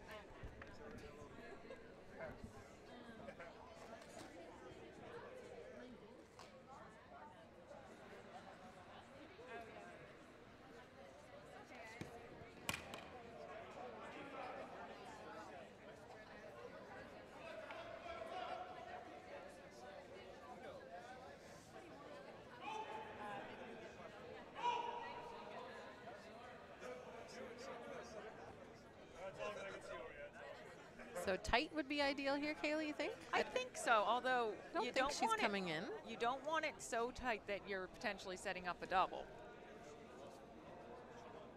So even, I think halfway is your ideal, actually. Yeah, I agree with that.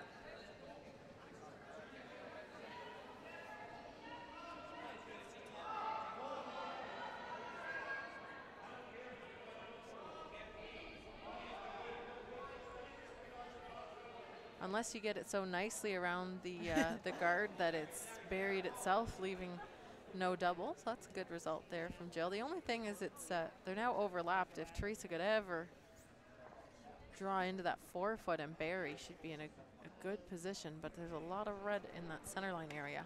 Absolutely. And like you said, she was trying to get rid of everything in the house early on and didn't work the whole time, and now it's a little late for some peels. Yeah, and she's going to have to go for this. I don't think there's really another choice. If it goes too far back forward, Jill can follow her down, but it's probably going to be what Teresa's throwing on her last, so I think that's the reason for this here. It's not really anything else. She could try and hit the red that was just thrown, but I don't think that helps her at all. No, and I think you're right. I think it's one of those ones where you'd like to have some confidence throwing your last rock knowing you just did it. Yes, exactly.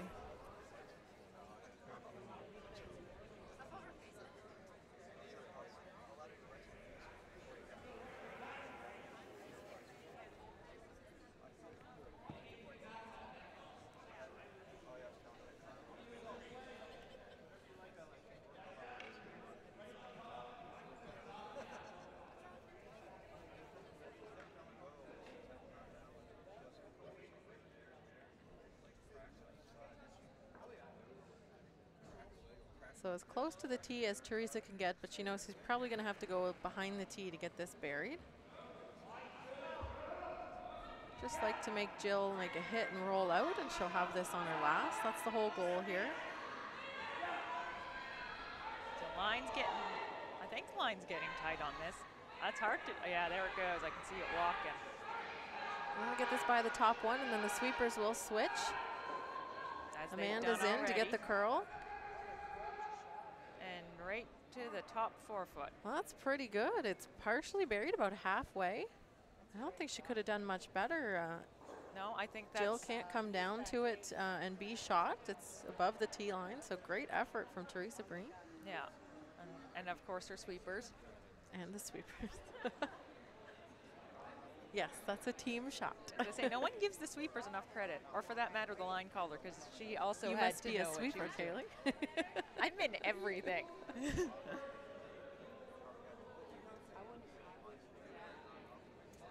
Because if you botch that line call, that doesn't work either. So you got to give Marley credit too. Yes. You're an equal credit player. Exactly where it's due. I mean, Jill can pick that out. It's half open. Yeah, but again, like you said, Teresa will have the same shot for her second She'll have one. the same shot for one. Jill can also play a guard and just block off the whole draw path, and then Teresa will have to do an angle raise for the second point.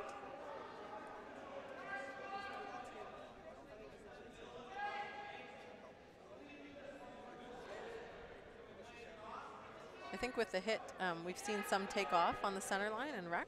But we've I think also that's the seen concern. some runs too. So it's the, I think the concern is we don't know what it's doing. So it looks like the call is actually a guard here, just trying to block the draw pass. She can come down to that yellow stone as well. There's a lot of tolerance with where this rock can be. Yeah, I think that's what Jill's trying to figure out is where's my ideal placement for this rock? So they're tightening up the broom, so I think they're... She's reverting to her bread and butter, which is the hit. Yeah. And I think that's why Jill was up towards the hog line looking at angles going, oh, I can see enough of that. Yeah, exactly. And it really, sometimes you'll see the skip change the shot in the house, or sorry, in the hack, depending on what they can see. Because you do get a very different perspective from the hack. If you can see a good portion of the rock and know that you're not as much of a risk of hitting anything on the way by, you see that change an awful lot. Or it'll go the opposite way and say, oh, I can't see enough. I need to need to play the draw. Absolutely. So Jill Brothers, her last shot. Team Breen will have one remaining, but this is a hit. Now are they, as I say, they're sweeping it early. I'm trying to decide if they're safe, and I think they are. Sarah's getting that out. Yeah, Sarah's getting it to back off. Oh, and Sarah, great sweep from Sarah Murphy to get that stone out. That was, looked like it was on the center line out of Jill's hand. Yes, I agree. So Teresa's got the same shot. So after a good draw on her first, facing a couple red counters, Teresa's given herself the opportunity for a single here. Almost had it for two if that stone had wicked, but a great sweep from Sarah Murphy, good shot from Jill Brothers. And good line call from Erin Carmody. I can't give Jen credit on that one, she wasn't sweeping. She was a cheerleader. That really is the fun part of the one sweeper, I find, at least on our team, is it's nice to have that encouragement when you do have one sweeper down from your co-pilot.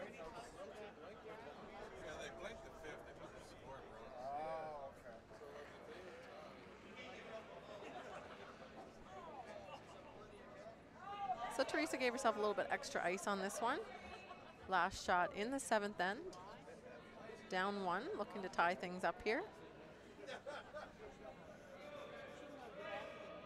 Needs to put on brakes. Sweepers are backing off, but they are stopping in the rings. Sit down. Did that just stop in time? I think so. Whew. I call that dirty, but good shot. Well judged. Tie game going into the last end of this last round robin draw here at the 2018 Dave Jones Mayflower Cashspiel, brought to you by Stanhope Simpson Insurance and Alexander Keith's Brewery. In case you didn't catch it earlier, I'm Selena Thompson. I'm joined by Kaylee McLean. And we've got a pretty full house here at the club. I'm sure everyone's waiting for karaoke. I might have mentioned that before. Just maybe, once or twice. It's going to be fun. Our broadcast brought to you by the Curling Store, everyone's favorite spot to grab curling gear and equipment in Halifax area and Nova Scotia, actually. And they've partnered with Strong Coffee Media to bring you this broadcast, so we're so glad to have you watching. A reminder to all our viewers that we will have broadcasts on all 3 of our playoff draws tomorrow, starting at 9 a.m. Semifinals at 12 and finals at 3 o'clock. The women's games go straight to the semifinals at noon. They get the morning off. But Karen Sullivan Skiffington and I will have the 9 a.m. quarterfinals for you tomorrow morning at 9. So tune back in, set your clocks. And I'm assuming they'll all go back 1 hour. You're probably using digital clocks on your phones. And if you're not, remember to put them back 1 hour. You get an extra hour's sleep tonight. That's extra encouragement to come to karaoke. Does that mean an extra hour of karaoke too? I don't know if we'll go quite that late. It depends on our DJs. We've got DJ Hurry Hard, and I'm trying to nickname our other guy. He goes by DJ Ugg, but I'm trying to rename him DJ PJ. This rock is a whole team effort to get that over the line.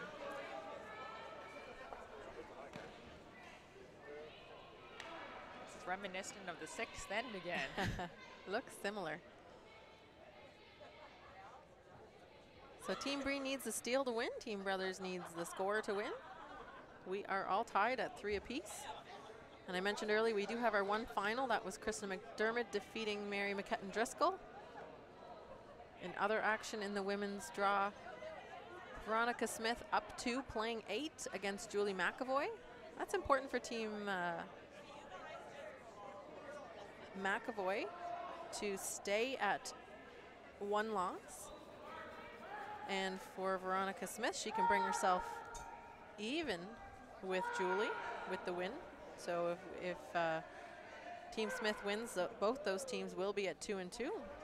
And they will be tied with Colleen Jones at 2-2. So Kristen McDermott has won that pool at 3-1, and we are looking at potentially a 3-way tie for 2nd place. And I assume that tie break is head-to-head followed by draw to the button? That's exactly what it would be.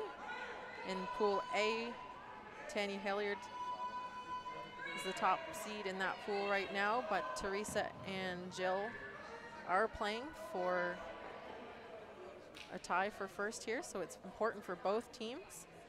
Nancy McConnery and Jacqueline Peters at 1 and 3 are out, so this game is for the other playoff spot here. Very important.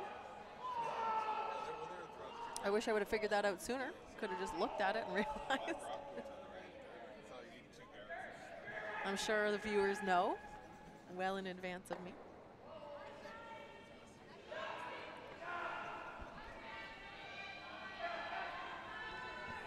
So we had the center guard from Amanda Simpson, and then a come around from Jen Bryan went deep in the rings. 2nd center guard from Amanda. And then Jen just tried to come around again and rub the 1st center guard. Good weight though, managed to get that one into the top 12. Important to have these in the rings usable. The one in the top of the ring's usable.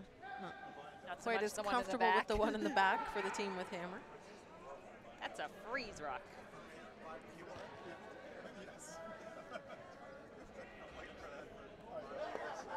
So for Jocelyn Adams, who's up now, she's being asked to play the come around. And there is an ideal position for this rock, and it is in the top 4 foot.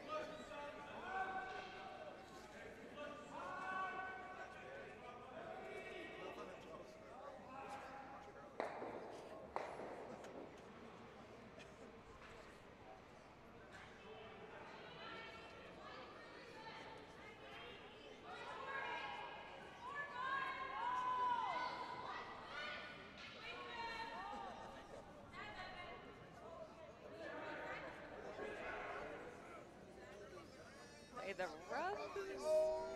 Yep. Oh, we got another dirty one there. It's always an option, just a little rub off the front. So that roll, that's in the top 8 foot. Probably not ideal for the steel, but it's very nice to have that in behind the center guard. So we see Team Brothers here. Jill right up there calling the peel for Sarah Murphy. Team Brothers just wants a shot at the end to win this. Yeah. This peel over curling. Now they want it to actually curl, and really unfortunate there. Running into their own, leaving the shooter out front, and that's a whole big mess out front.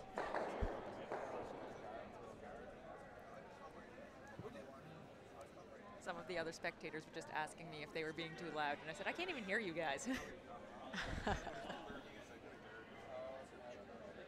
It is a busy spot, but they do know that people are watching and listening online. So, the call for another guard here from Jocelyn? I would assume, since right now there's an open double on the sheet 5 side of the sheet.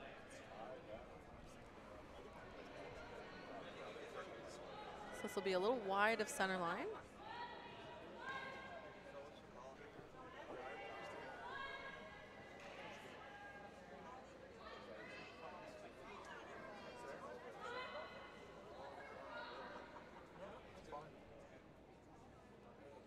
Worried about over curl, but that one stops right in front of the other yellow. So we really need a double peel here from Sarah.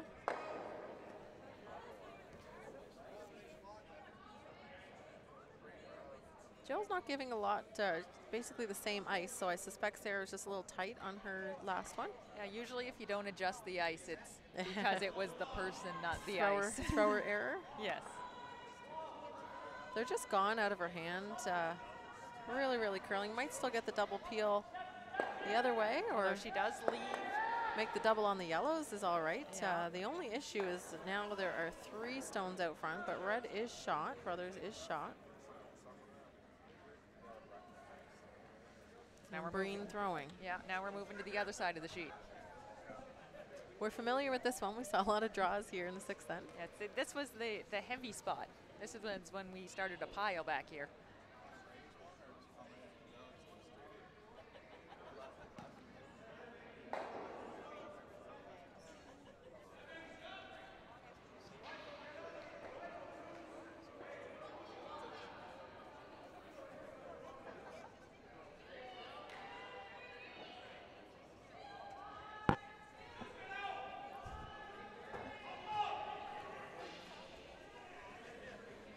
On this one, they really need to sweep to get it by the front. I don't know that it's by, and it's definitely not heavy enough, but if they can rub off, that can be raised.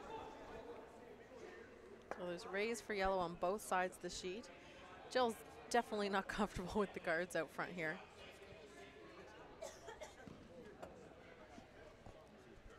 They're sitting one, but it doesn't feel like a great one to score with at the back of the house.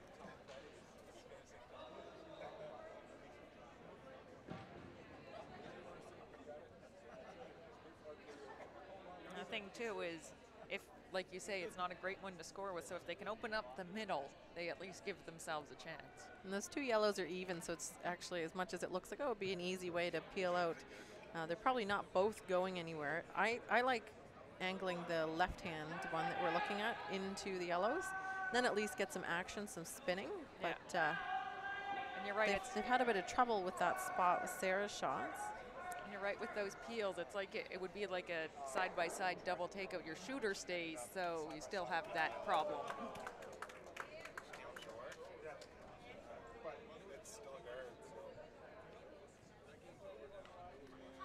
I think what they're doing here, though, is might be playing into the hole in the center there, like playing through those 2 red guards.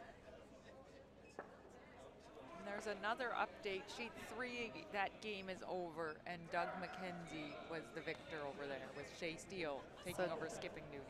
Oh, here we go. Aaron just gets them a little wide. So it is the angle peel. Got a couple out of the way, so there is a draw path now. So, yeah, Doug McKenzie's team qualifying through the C bracket.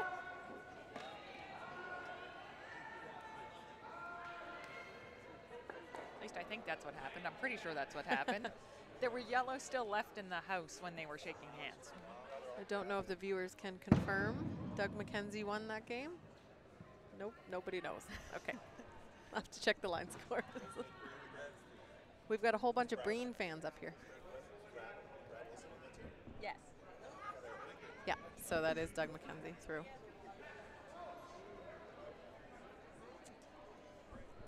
All right, so opening things up does open it up for Team Breen to draw. So Marley Powers is going to try and sink one in there. Maybe actually make a tap on the yellow. Oh no, they're playing a guard. I heard a 2. That's generally not tap weight. I think it's a good opportunity to draw one in there actually, but it's tappable as well. The guards are really favoring Team Breen even though they aren't shot. They just have to be patient. You only have to make that tap once as long as you can keep some rocks out front.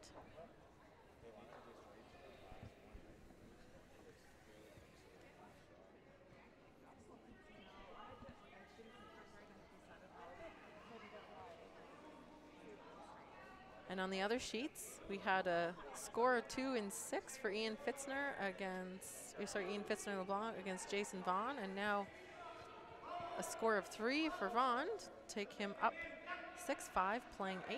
Fitzner with hammer.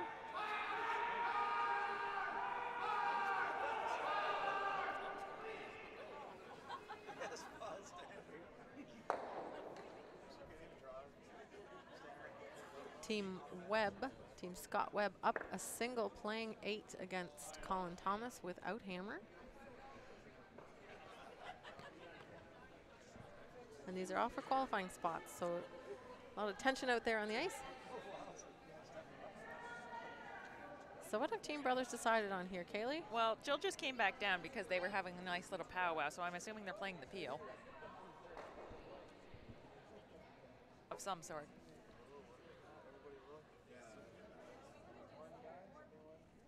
It's getting late in the end. We're down to skip stones after this to play any kind of peel to lose multiple stones. So or maybe, you know what, this she's may probably be playing a the raise. tap. I was Looks gonna like say, a raise yes, I on was the gonna say red. with the weight in the broom, I would agree. I didn't know. I was looking at that going, why would they be peeling their own?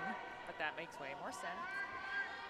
Taking the curl now. Now they need to work on this raised rock to get it to be second shot. They're not happy enough with just the one in the back, so And they do succeed. one's in there, but it does leave a hole on the left side of the house. We can't see it in this shot, but Can we there see you it in see. this shot? Yes, we can. So it's the left side of the house if you're standing in the house where Teresa is, but So the right side of the sheet. It's between Amanda and Jocelyn right now, Yeah.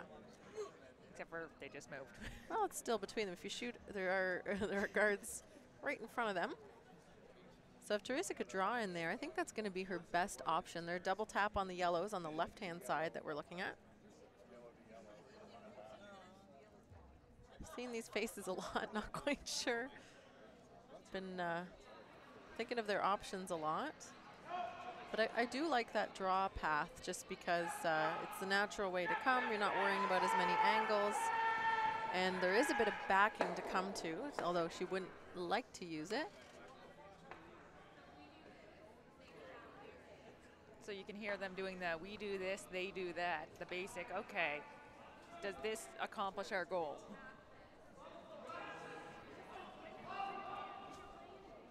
I would suggest that there's probably not going to be a blank again this end just because of the stones out front and the rocks in place. So it's And the really fact important that to steal. then the fact that if it was a blank, we'd go to an extra end anyway. No one wants that.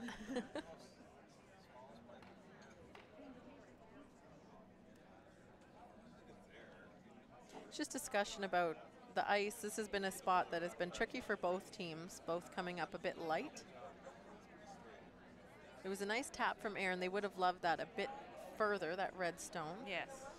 Is the red open for a hit there? It doesn't. I don't think you would ever play it because it doesn't get you shot.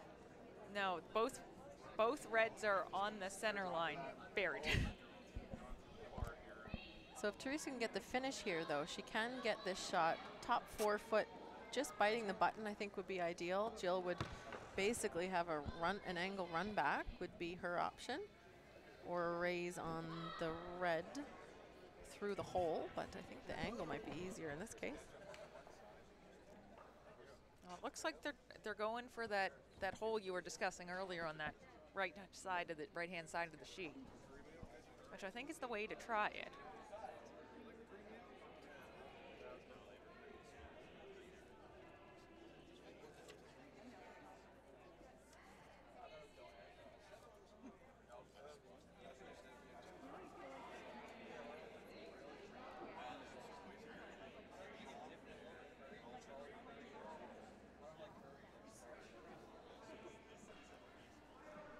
So the draw is the call.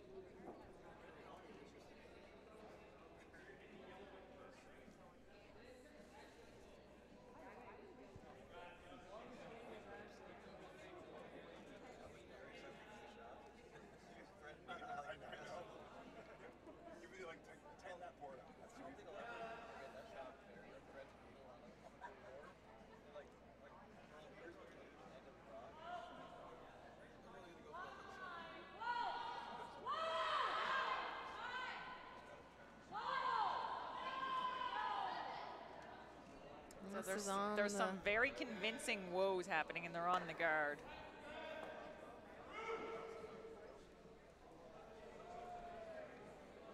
I think that was a big part of the discussion, was where to put the broom. Teresa throws that nice rotation. Hers have been hanging more, I think, than most other players on the sheet. We've seen a few of those from her. I think we're watching an extra end over on sheet 5. We are, and it would have been, there was one stone in the rings. This is the Fitzner-LeBlanc versus Vaughn game, and Vaughn was up 1 without hammer playing in 8, and Ian Fitzner-LeBlanc made a hit and stay for 1 to tie things up, so it is an extra end. Vaughn with hammer, and that is for qualifier number 7 spot. The winner of that will take on Jamie Murphy in the morning.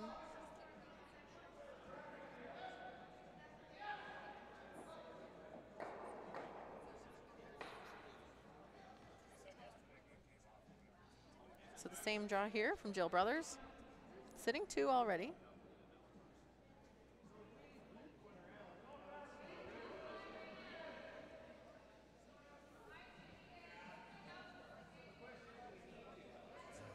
A lot less rotation on this from Jill, and it's really coming off. I can see that this rock is just digging into the ice. Just trying to block the draw path. So I think Teresa doesn't have an option here. Jill sits 2, and Teresa will have to play the double tap on the yellows, I think. I think so, too. Not really another option for her.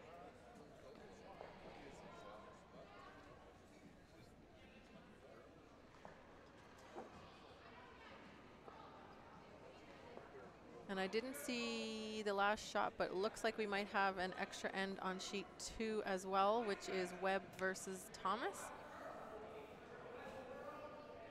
Thomas would have gotten the single point in 8 to tie things up, so Webb will have hammer in the extra.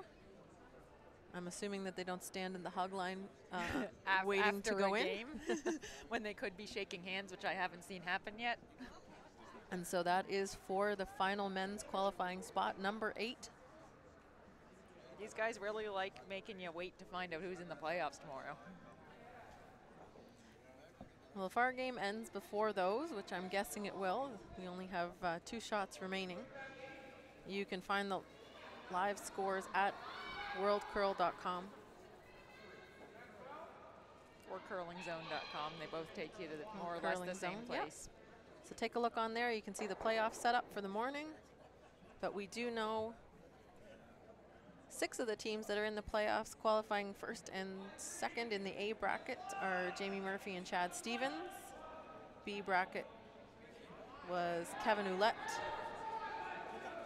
Ed Sear, and Scott McDonald. And tonight we have qualified Doug McKenzie, and we're waiting on 2 more games.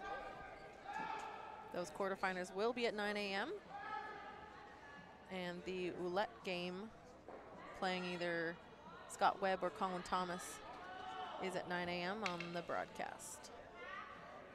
So this one's hanging for Teresa. She needs this. I think I heard them call hack on this. That's not wanted what this you to want curl. hear. Can they get this to count the back?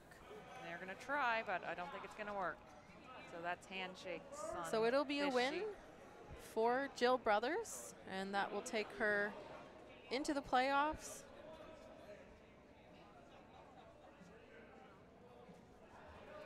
And we do have our playoffs set up for this pool. Tanya Hilliard and Jill Brothers moving on. And if our broadcast lasts another few seconds, we might be able to see if what's going on in the McAvoy-Smith game for that other pool. But before that happens, we'll just thank you once again for joining us for the 2018 Dave Jones, Stanhope Simpson, Alexander Keith, Mayflower, Cashspiel. I got all the sponsors in except for our friends at Rockhead Wine and Beer Market. Thanks to our partner and friend, the Curling Store, for sponsoring the broadcast, and Strong Coffee Media and 45 North for bringing it to you live. And our other women's game, Veronica Smith will take that one. So it will be a three-way tie in the women's pool.